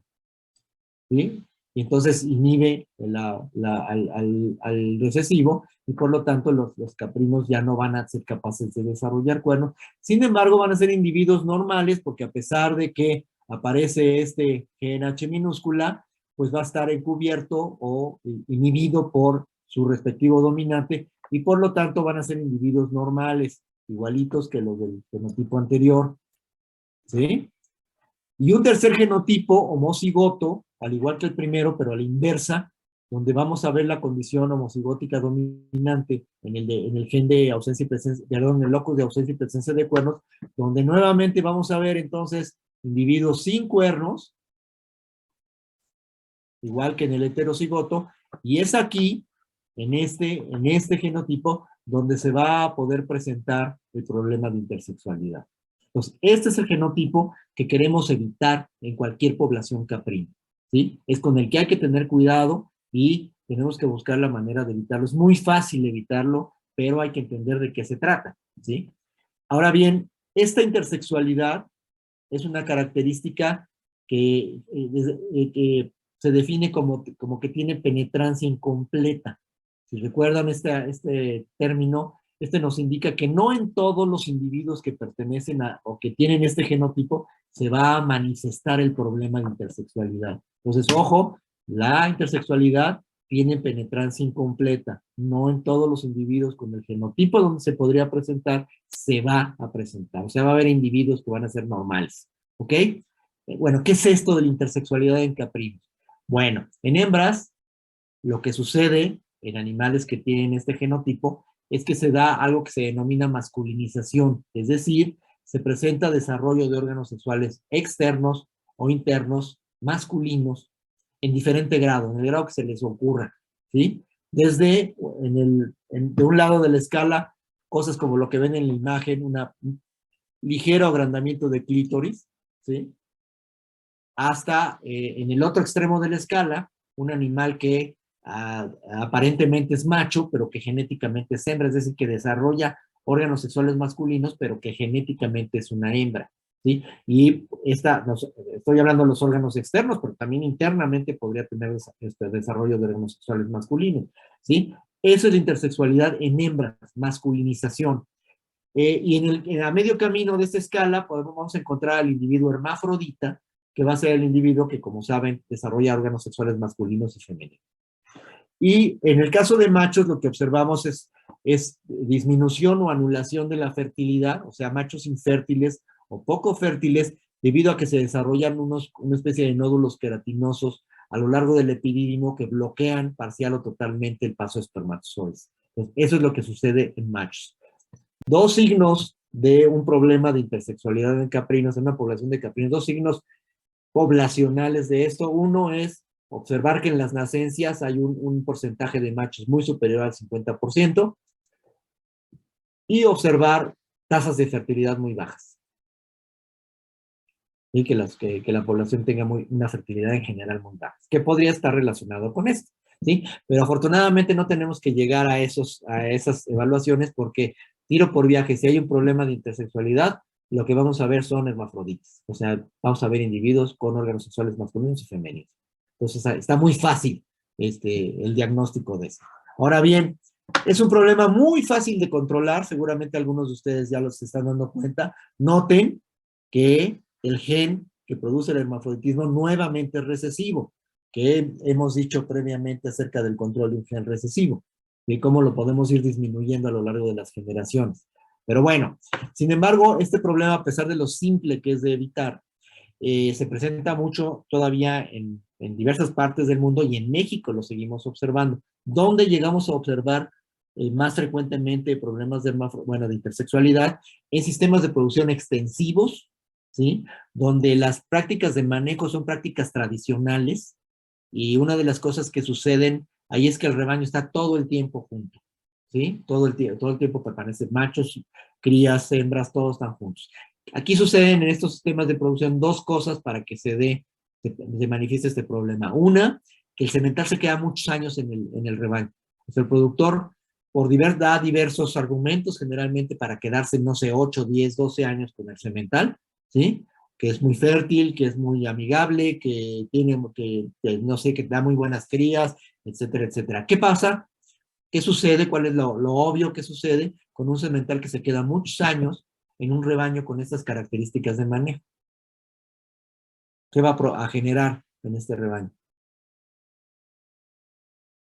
Hablen, hablen, digan algo para que yo sepa que no están huidos o dormidos o dormidas. ¿Qué va a generar la presencia de un semental en un rebaño en donde están todos los animales juntos? La presencia de un semental durante mucho tiempo en un rebaño donde están todos los animales juntos. ¿Qué es lo obvio que se va a generar ahí? Consanguinidad. Exacto. El semental va a acabar apareándose con sus hijas, nietas, bisnietas, etcétera, etcétera, etcétera, y va a generar consanguinidad. ¿Qué es lo que produce genéticamente cuando hay consanguinidad? Se genera nuevamente homocigosis. Igualito que en selección, pero por un medio, diría yo, más perverso, ¿no? A través del incesto, ¿no? O del apareamiento de animales relacionados genéticamente hablando. Entonces, la consanguinidad produce homocigosis, ¿sí? Si regresamos al cuadrito que estamos viendo en la pantalla, ¿dónde están los genotipos homocigóticos? Uno es aquí y otro es acá, ¿no? Con este, pues no hay problema. ¿Por qué? Pues porque aquí no está el gen H minúscula, pero con este sí. ¿Ok? Entonces, en la medida que el semental se utilice de manera incestuosa en el rebaño, pues vamos a generar cada vez más individuos heterocigotos y más individuos homocigotos como el tercer genotipo. Y entonces, pues van a empezar aparecen los individuos intersexuales. La otra razón en estos mismos sistemas de producción por la cual observamos la intersexualidad es porque también los productores, cuando van a adquirir sementales en algunas zonas de México, no en todas, buscan sementales sin cuernos. ¿Por qué? Tienen sus argumentos también. Se dice que les han dicho sus ancestros que son más fértiles, que son más amigables, que son más fáciles de manejar, que producen más partos múltiples, etcétera, etcétera, etcétera. Hay algunos argumentos además muy disparatados, ¿no? Entonces, ¿qué sucede? Si se seleccionan sementales sin cuernos, pues los productores están seleccionando de este genotipo o de este genotipo, ¿sí? Y entonces, cualquiera de estos dos genotipos, en el momento en que se aparea con las hembras de cualquiera de los tres genotipos que están aquí presentes, va a incrementar nuevamente estos dos. Y entonces observamos nuevamente individuos intersexuales. Entonces, moraleja, pues si se dan las dos situaciones, sementales muchos años en el rebaño, con sementales sin cuernos, pues está la situación perfecta para encontrar problemas de intersexualidad. ¿Cómo se resuelve el problema? Díganme cómo se resuelve el problema. Me olvido de él, nos olvidamos de él. Les recuerdo, el locus que determina el problema es el de las H's, donde hay un gen recesivo que provoca la intersexualidad. ¿Cómo se resuelve el problema?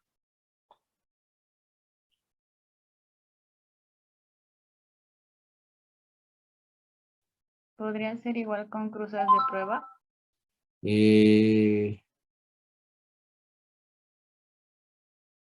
Podrías hacer cruzamientos de prueba, pero aquí no necesitas hacer cruzamiento de prueba.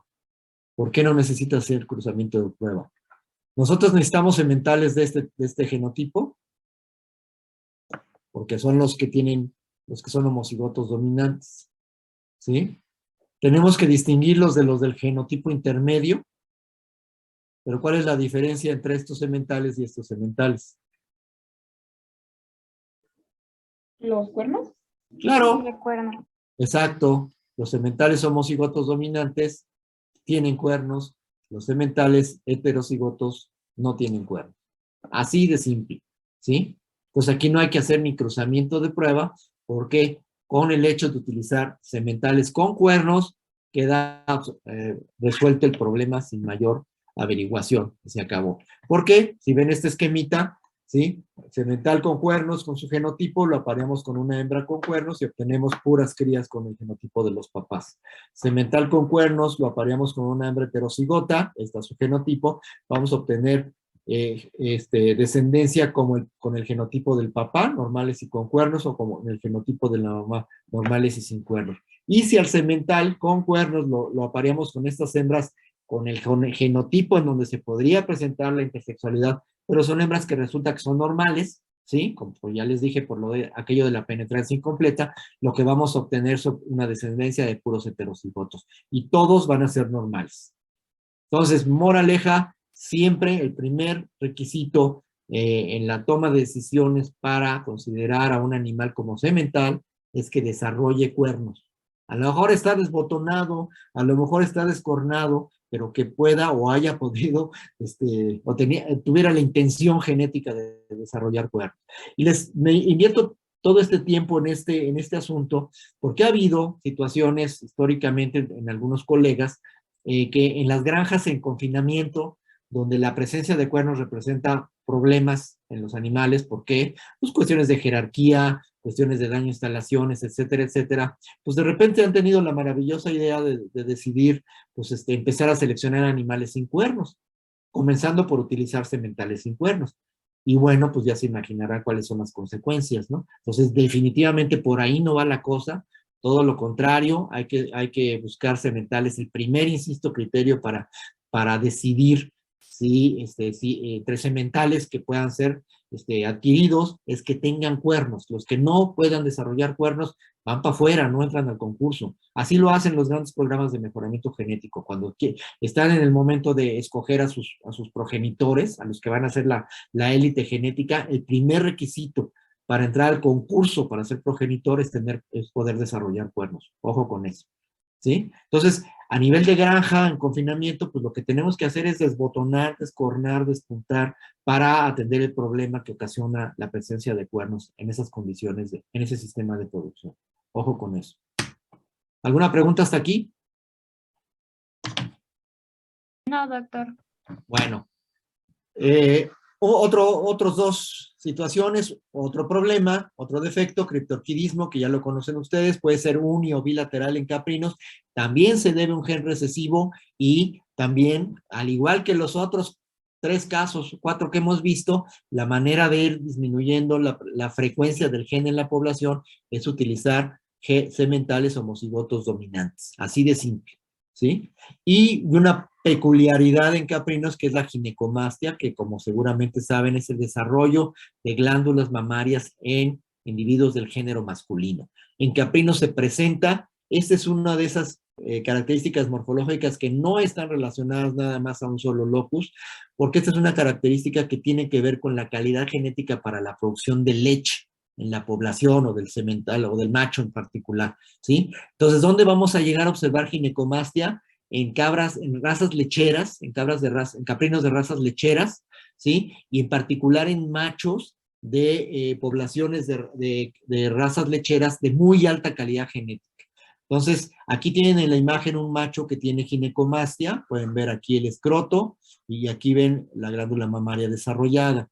¿Cuál es la relevancia de platicarles de esto? Primero, para que sepan que existe, para que no lo confundan con intersexualidad, porque podría ser el caso, y en tercer lugar, porque a veces se secreta algo en esas glándulas y puede provocarse mastitis en los animales. Esas son las razones, simple y sencillamente, para hablar de este asunto de ginecomastia. Bueno, el segundo, ¿sí? ¿Te escucho? ¿Estos machos son fértiles? Sí, no tienen ningún problema, no tienen ningún problema. Simplemente pues, tienen desarrollo de glándula mamaria. ¿Ok? Sí, gracias. El otro subgrupo de las morfológicas son estas que de una manera indirecta se relacionan con la producción. Les voy a dar un par de ejemplos. El primero de ellos es un grupo de características muy importantes que se engloban dentro del término conformación. Ustedes con la doctora Hernández ya vieron conformación, los elementos básicos de la conformación. Ya de manera de valorar la conformación, pues existen una serie de mediciones que se hacen en el exterior del individuo y que les llaman genéricamente medidas de calificación lineal. Estas calificaciones se llaman lineales porque se miden longitudes originalmente, algunas de ellas acaban siendo perímetros, pero bueno, la idea es ver cómo se comportan esas mediciones para valorarlas en términos de la mejor conformación posible. ¿sí? No todos los programas de mejoramiento genético en el mundo utilizan la conformación o estas medidas de calificación lineal como criterio para escoger a los mejores individuos, sino hay algunos que sí lo hacen, otros que no, ¿sí? Pero bueno, el programa pionero en Caprinos, que es el francés, las utiliza. En Estados Unidos, el programa de mejoramiento que hay sobre las diferentes razas también las utilizan, y consecuentemente el programa mexicano, ese del que les platicaba hace un ratito, también emplea estas medidas de calificación lineal. ¿Cuál es la relevancia de considerar a la conformación como un elemento, un criterio dentro de lo que se requiere para escoger a los mejores individuos? Bueno, imagínense esta cabra, cuya tren posterior estamos viendo, que es una cabra de raza Toggenburg, vean que tiene un color chocolate claro, ¿sí? Tiene las manchas Toggenburg por ahí, los triangulitos en la base de la cola, etcétera, etcétera. Imagínense que es una cabra de muy buena calidad genética, tiene de los mejores genes para producción de leche, pero chin, nada se da junto en la vida y resulta que tiene una conformación horrenda en su tren posterior, ¿sí? Pero es un animal que tentativamente desde chiquita se sabe que va a producir mucha leche porque su papá es un semental francés maravilloso y su mamá es la mejor cabra del rebaño. Bueno, pues, pero resulta que salió feíta, pues, mal conformada la cabra, ¿no? Entonces el productor se la queda porque, pues, por la calidad genética para producción de leche a pesar de esa mala conformación. Queda gestante, pare por primera vez, y fíjense esta mala conformación, muy estrecha de pelvis, muy escaso a la superficie para implantación de la ubre en el piso de la pelvis y cerrada de corvejones. Entonces aquí esta parte está muy afectada negativamente, que va a ocasionar, bueno, se esperaría que ocasionara problemas a lo largo de la vida del animal. Entonces llega su primer parto, empieza su primera lactación, empieza a producir mucha leche, porque tiene la calidad para hacerlo, y la ubre se empieza a colgar, se empiezan a desprender los ligamentos, partes de los ligamentos del tendón subpélvico, y la ubre se empieza a colgar. Pero digamos que en la primera lactación no se produce tanta leche, pasa. Llega su segundo parto, llega su segunda lactación, ya está medio deteriorado el sistema de sostén de la ubre, y se empieza a producir más leche que en la primera lactación, ¿sí? 10, 15% por lo menos más de leche que en la primera lactación, pues la leche pesa y la ubre se sigue colgando más y más, y empieza la cabra literalmente a patear la ubre en el momento que se mueve y se empieza a desarrollar una mastitis de origen traumático. Se detecta ese problema de mastitis, se empieza a tener que tirar la leche o a que no utilizar la leche para el propósito que se destina a la leche en esa granja, ¿sí? El animal le duele la ubre, empieza a transformarse esa mastitis en mastitis infecciosa, es muy común que suceda esto, ¿sí? Se empieza a tener que tratar médicamente al animal para controlar esa mastitis infecciosa. Total, la leche no se puede utilizar, se hacen gastos en tratamiento, ¿sí? El animal pues va por el dolor se va a mover menos, se va a desplazar menos, en fin, se empieza a generar una serie de problemas relacionados a un aparentemente simple problema de conformación que va a hacer que el animal el productor ya la piense dos veces y se queda con ese animal. Total que muy probablemente este animal va a desaparecer del rebaño, a lo mejor antes de que termine su segunda lactación, porque lejos de ser, de manifestar todo ese potencial productivo por un defecto de conformación, pues resulta que pues no se está aprovechando, no se está obteniendo beneficios de él, ¿sí? Entonces, ¿qué pasó? ¿Cómo se relaciona un problema o la conformación con la producción y productividad de un animal, en este ejemplo, ¿sí? Pues resulta que la cabra podría haber estado más lactaciones en la granja, ¿sí? Si no hubiera tenido este problema de conformación. Entonces, la variable que conecta a esta conformación buena o mala con la productividad del animal es cuántas lactaciones está en la granja. Buena conformación conduce a más vida productiva del animal en la granja.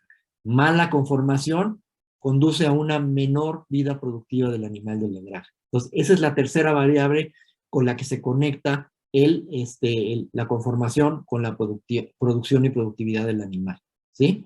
Entonces, ojo, los programas de mejoramiento genético, como el francés, como el estadounidense, como el mexicano, le dan cierto peso dentro de su criterio para seleccionar a sus progenitores a las medidas de calificación lineal, porque son importantes, porque determinan cuántas lactaciones va a estar el animal en la granja. Si tiene problemas de conformación, pues va a acabar siendo una cabra que se va al desecho por muy buena calidad genética que tenga para producir leche. ¿Sí queda claro eso?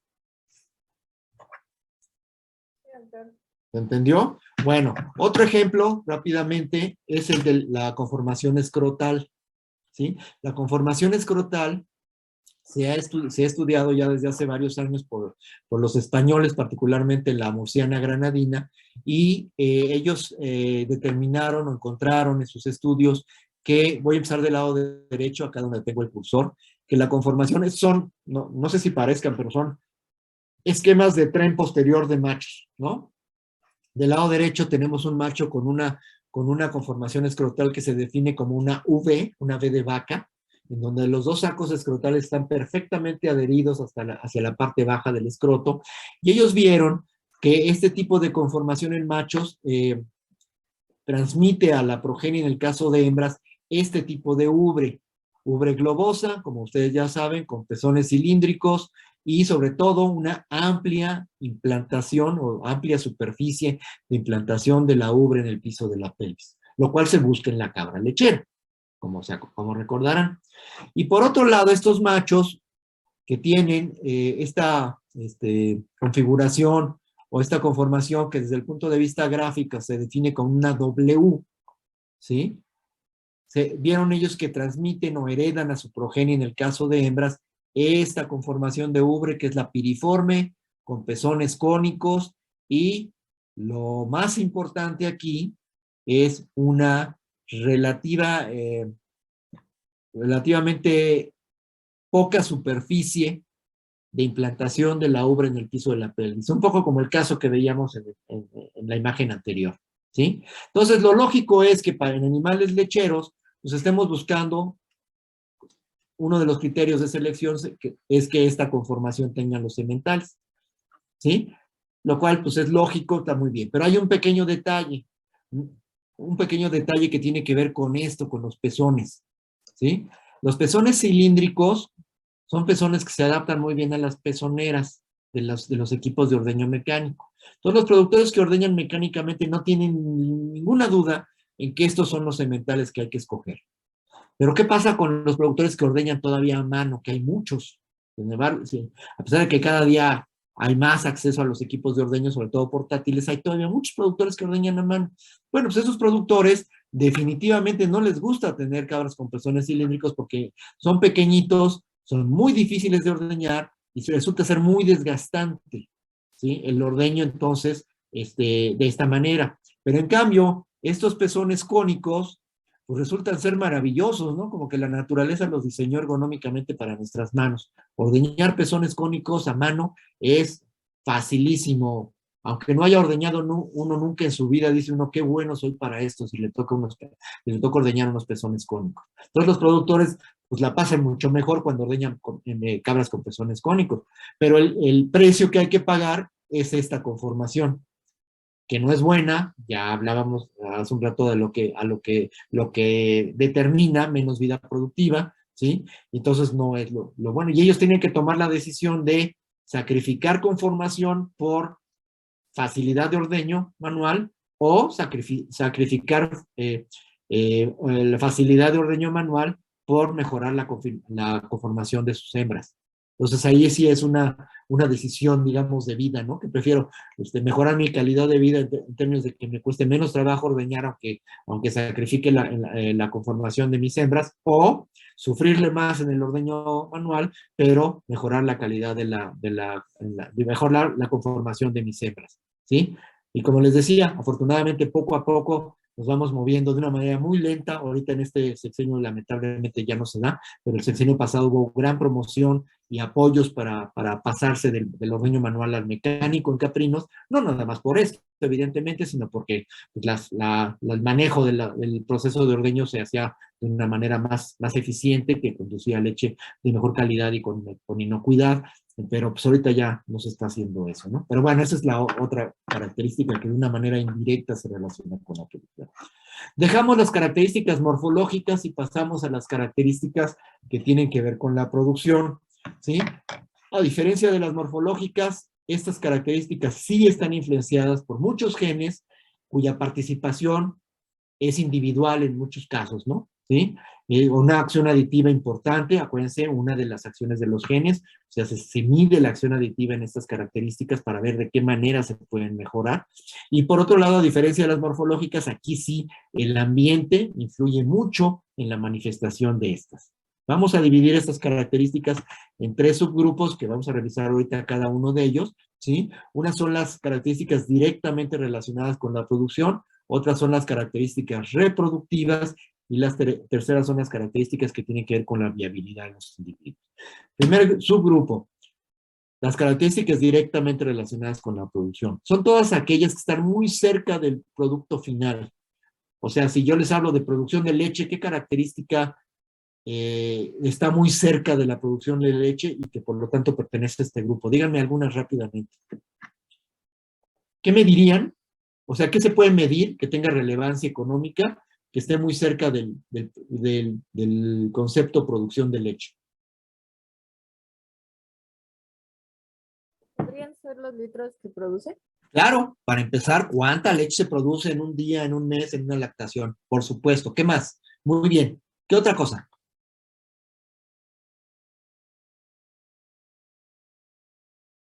También la cantidad de grasa que tiene la leche. Exacto. Los componentes de la leche. Muy bien. Grasa, proteína, lactosa, sólidos totales, agua, todo eso. ¿Sí? ¿Ok? Esas son las variables que están muy cerca de la producción de leche. En producción de carne, ¿qué me pueden decir? ¿Qué características, qué indicadores están muy cercanos a producción de carne como objetivo productivo? Ganancia de peso diario, Exacto, muy bien, ganancia diaria de peso. ¿Qué más? índice de conversión alimenticia, También, muy bien, claro. Otra. La imagen, ¿qué me dicen? ¿Qué ideas les da la imagen? El rendimiento de la canal. Claro, rendimiento de la canal, porcentaje de músculo, de hueso, de grasa, etcétera. O sea, todas esas variables que están muy cercanas al objetivo son variables que pertenecen a este grupo. ¿Ok? ¿Qué particularidades tienen estas variables? Pues lo que dice ahí en la imagen. Sus heredabilidades, sus coeficientes de heredabilidad tienen valores de medios a altos. Recuerden, la heredabilidad puede tener valores entre 0 y 1 o entre 0 y 100%. Y por convención, los genetistas consideran heredabilidades altas aquellas que tienen valores de 0.4 para arriba. Medias, aquellas que tienen valores entre 0.2 y 0.4. Y bajas, aquellas que tienen valores de 0.2 para abajo. Entonces, estos indicadores, en la mayor parte de los casos, no en todos, siempre hay excepciones, tienen heredabilidades superiores a 0.2. Y entonces, por ello, aquí es donde sí ya nosotros nos toca decidir como médicos veterinarios o tecnistas, responsables de un rebaño, aquellas variables cuyas heredabilidades sean superiores a 0.2, como es el caso de este grupo, de este subgrupo, la selección artificial es la mejor estrategia para mejorarlas, ¿sí? Recordemos que la selección es un proceso que tiene como desventaja que se tiene que planear a mediano o largo plazo, en periodo por lo menos de unos 5, 7, 8 años. ¿Sí? Los programas de mejoramiento genético lechero que hay en el mundo hacen sus planes a 30, 35 años, así de ese tamaño. ¿Ok?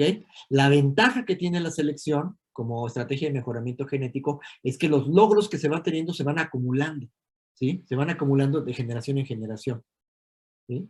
Entonces, ese es el enorme valor que tiene el utilizar la selección, pero no para todos los casos aplica a utilizar esta estrategia, sino aplica para aquellas variables que sean económicamente importantes en un rebaño o en un conjunto de rebaños y que tengan heredabilidades por arriba de 0.2. ¿Ok? Segundo subgrupo, reproductivas. Díganme ejemplos de características reproductivas en caprinos. El porcentaje de fertilidad. Claro, fertilidad, muy bien. ¿Otra? La profilicidad. Prolificidad, esa mera. ¿Ok? Muy bien. ¿Qué otra? partos por año, Ok, número de partos por año, sí, muy relevante, claro, muy, muy importante. En carne es muy importante. ¿Qué más? Muy bien. O sea, intervalo entre partos sería, ¿no? La variable, ¿no? ¿Qué más? Una variable limitante en el ámbito reproductivo en caprinos. Una variable que nos da dolores de cabeza en la producción caprina, que es de este grupo. ¿Abortos? Esa es una, pero otra más. Sí, sí, sí, tienes razón, es una. Otra.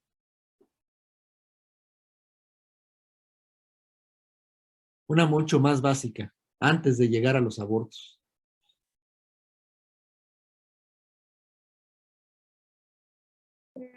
¿Como porcentaje de gestaciones exitosas? Sería un poco algo relacionado con fertilidad.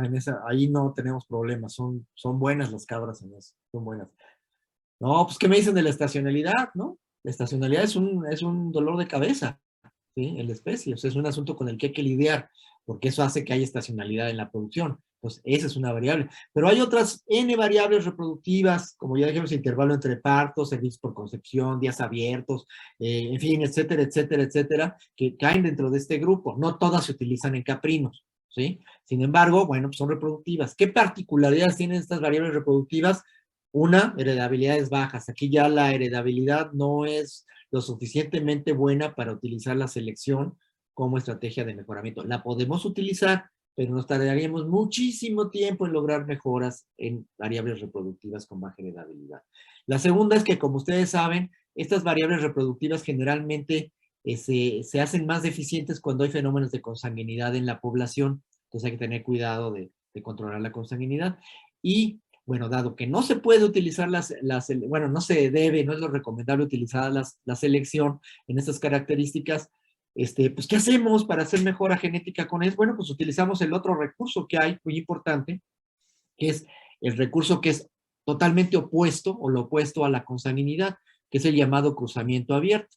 Si en la consanguinidad se aparean individuos que están relacionados genéticamente, en el cruzamiento abierto, la idea es hacer apareamientos entre individuos que estén muy alejados genéticamente. Aquí se recurre a combinaciones entre razas diferentes, combinaciones, en el caso de bovinos, por ejemplo, entre especies, de hecho, diferentes, Bos taurus con Bos indicus. El chiste es que estén muy alejados uno del otro. ¿Con qué se juega aquí? A diferencia de la consanguinidad, cuyo resultado genético es la homocigosis, aquí lo que se quiere buscar es todo lo contrario, que sería la heterocigosis, ¿sí? Y esa heterocigosis va a dar resultados vía las acciones de dominancia que veíamos hace un rato y las acciones que tienen que ver con la epistasis. Aquí estamos jugándole a la mejora genética a través de esas dos interacciones, dominancia y epistasis.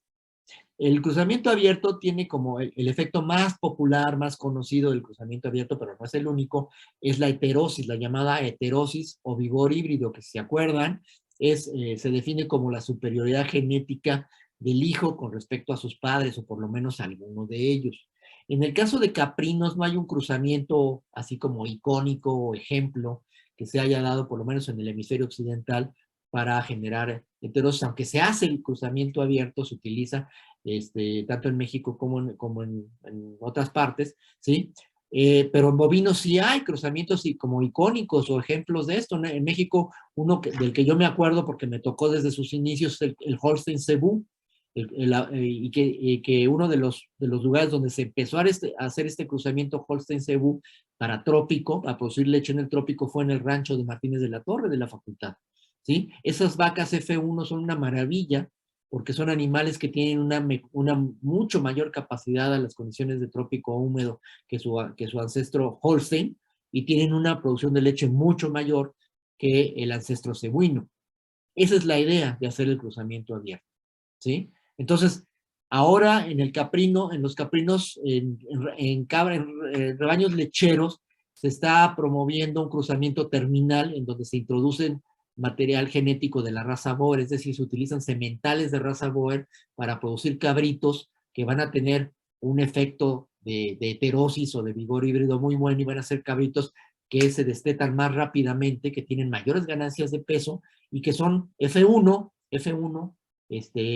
raza lechera con Boer, y que bueno, al tener, al destetarse más pronto, al dejar de consumir leche más pronto e irse al abasto, pues incrementan las utilidades de los productores, pero como una cruza terminal para que se vaya al rastro.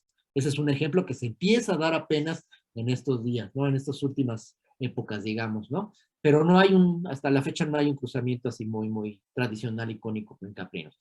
¿Se hace cruzamiento abierto en caprinos en México? Por supuesto que sí. Por todos lados hay cruzamiento abierto, sin embargo se hace de una manera desordenada, desorganizada, y es por eso que hay, la inmensa mayoría de nuestras cabras son mestizas, porque son combinaciones de diferentes razas, comenzando por las criollas, pero bueno, pues se han ido combinando con razas diferentes a lo largo de la historia de la caprinocultura nacional. Entonces sí hay cruzamiento, pero no se ha medido y ha sido de manera desorganizada. ¿Ok? ¿Alguna duda hasta aquí? Y el tercer subgrupo, sí, ¿todo bien? El tercer subgrupo es el de las características de viabilidad, ¿sí? ¿A qué se refiere este? A las características, a la capacidad de supervivencia de los individuos en las diferentes etapas de su vida, ¿ok? Este subgrupo también, estas características, bueno, ¿qué son? Pues es la capacidad de supervivencia o lo contrario, ¿no? La mortalidad de los individuos, que es la forma en que se mide en las diferentes etapas de su vida, ¿sí? Al igual que las características reproductivas, estas características tienen baja heredabilidad, también la viabilidad de los individuos se deprime en poblaciones consanguíneas y del mismo modo que en las reproductivas, el cruzamiento abierto es la mejor estrategia para corregir problemas relacionados con consanguinidad y para mejorar la viabilidad de los individuos a través del efecto de la heterosis, ¿sí? Algo que no les comenté del uso del cruzamiento abierto en las reproductivas y en estas, es que la ventaja que tiene el utilizar el cruzamiento abierto es que los resultados, a diferencia de la selección, son inmediatos. Se dan en la siguiente generación, la F1, la llamada F1, ¿sí? Entonces el resultado es maravilloso porque inmediatamente vemos en el hijo la ventaja cuando hacemos las cosas bien. La desventaja que tiene el cruzamiento abierto es que para generar una F1, si tenés ese resultado maravilloso, siempre tenemos que tener los materiales genéticos paterno y materno para hacer ese cruzamiento. El cruzar F1s con ellos mismos nos va a producir F2, y esos F2 ya no van a tener la misma manifestación tan explosiva que tiene la F1 en términos de superioridad genética. Entonces, ese es el pequeño problemita que se tiene de usar el cruzamiento abierto. Entonces, existen, como recordarán de sus clases de genética, diversas estrategias de cruzamiento donde se combinan a veces 3 o 4 diferentes razas para mantener un grado de heterosis lo suficientemente bueno y tener un buen desempeño de esos animales que se van generando generación tras generación. Bueno, regresando a estas características de viabilidad, aquí es donde se manifiestan unos genes que se llaman detrimentales, seguramente los han escuchado en patología o en otras materias, que también se les llama subletales o semiletales, son sinónimos, y que van a hacer que los individuos, si bien pueden nacer, muchas veces ya no llegan a reproducirse, se mueren antes. O sea, los hacen menos viables, los hacen menos adaptables al ambiente y por lo tanto acaban muriéndose. Ese es el tipo de genes que aparecen aquí, sobre todo cuando se da fenómenos de consanguinidad y se dan condiciones homocigotas recesivas en ellos. ¿Vale? Bueno, pues estas son las características que tienen que ver con la producción, las directamente relacionadas con la producción, las de reproductivas y las de viabilidad. Ahora vamos a revisar rápidamente, ya para terminar, un par de listas, una de características relacionadas con producción de leche y otra con producción de carne, que se consideran las características económicamente importantes, ¿sí? Vamos a empezar por producción de leche. No se me espanten con lo largo de la lista, nada más rápidamente las vamos a recorrer y les voy a comentar lo relevante de esas características. Lo que sí es muy importante es que se den cuenta que son las características que, como acabo de decir, son las que eventualmente se consideran económicamente importantes para los productores. Eso es lo más importante, valga la redundancia. O sea, de ahí que los programas de mejoramiento genético en diferentes lugares del mundo las consideren pues, para mejorar económicamente al productor. Eso es lo relevante del asunto, ¿no? Entonces, primero en leche. Lo que vemos aquí es una lista y los valores de la derecha son rango o valores de heredabilidad estimados, para que se den cuenta de cómo andan las heredabilidades. La característica más importante y por la mínima que se tiene que estar midiendo en un rebaño de producción de leche es esta. Si un productor que se dedica a leche no tiene una idea de lo que produce cada una de sus hembras por lactación, de plano está perdido, no sabe ni dónde está, ¿sí? Entonces, para empezar, es lo mínimo que se tiene que estar monitoreando en un rebaño. Ya por ahí el doctor Alberti les platicará, si no es que ya les platicó, no estoy seguro en su grupo, cómo se puede hacer una estimación de la producción de leche por lactación de una manera muy simple, ¿sí? Entonces, pero es lo mínimo que se tiene que estar monitoreando. De ahí ya vienen otras variables que en diferentes situaciones, en diferentes entornos, cobran relevancia, ¿sí? Como son la medición de grasa y de proteína en kilogramos por lactación o en porcentajes. En los grandes programas de mejoramiento genético se mide la producción de grasa y proteína en kilogramos por lactación para incrementar generación tras generación, que las cabras, las diferentes generaciones de hembras cada vez produzcan más kilogramos de grasa por lactación y más kilogramos de proteína por lactación, junto con mayor producción de leche por lactación, pero por otro lado cuidando que los valores porcentuales de esta grasa y proteína no se bajen de manera importante. Recordemos, porque todos ustedes saben, que hay una relación inversa entre producción por lactación y porcentajes de componentes de la leche. Es una relación inversa clásica, ¿no? Sin embargo, y por eso los programas de mejoramiento genético cuidan que no haya una baja considerable en los valores porcentuales de esta grasa y proteína. Procurando, como les decía hace un momento, incrementar a través de la mejora genética esas tres primeras variables, ¿sí?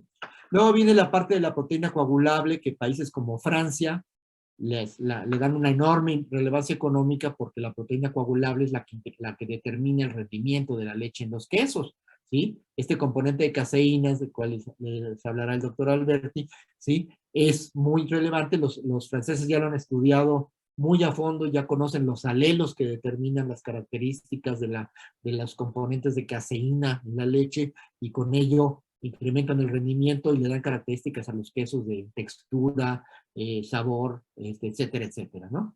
Y luego el porcentaje de la lactosa, que es otro componente de la leche, cuya relevancia tiene que ver con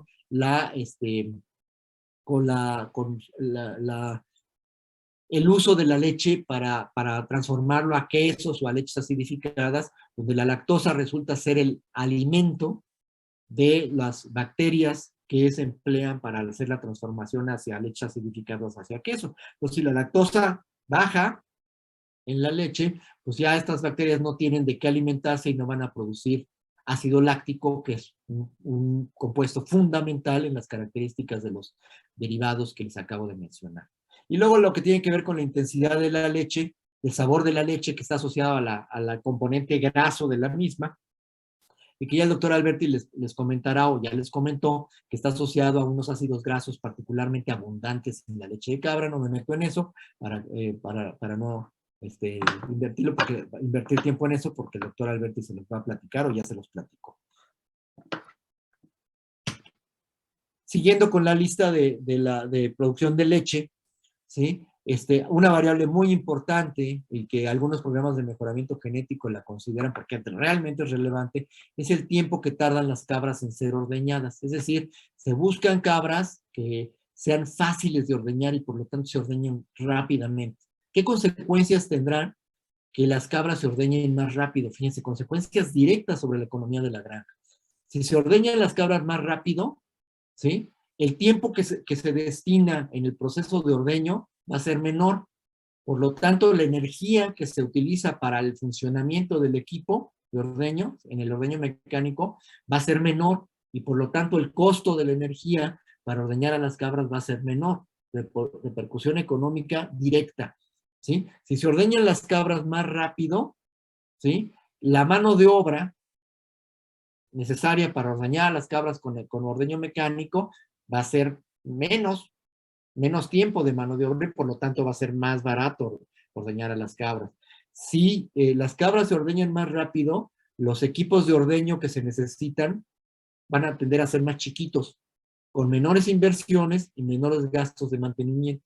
Entonces vean cómo estas son algunas de las consecuencias directas que tiene el hecho de seleccionar cabras que se ordeñen más rápido, cabras de las que se llama fáciles de ordeñar.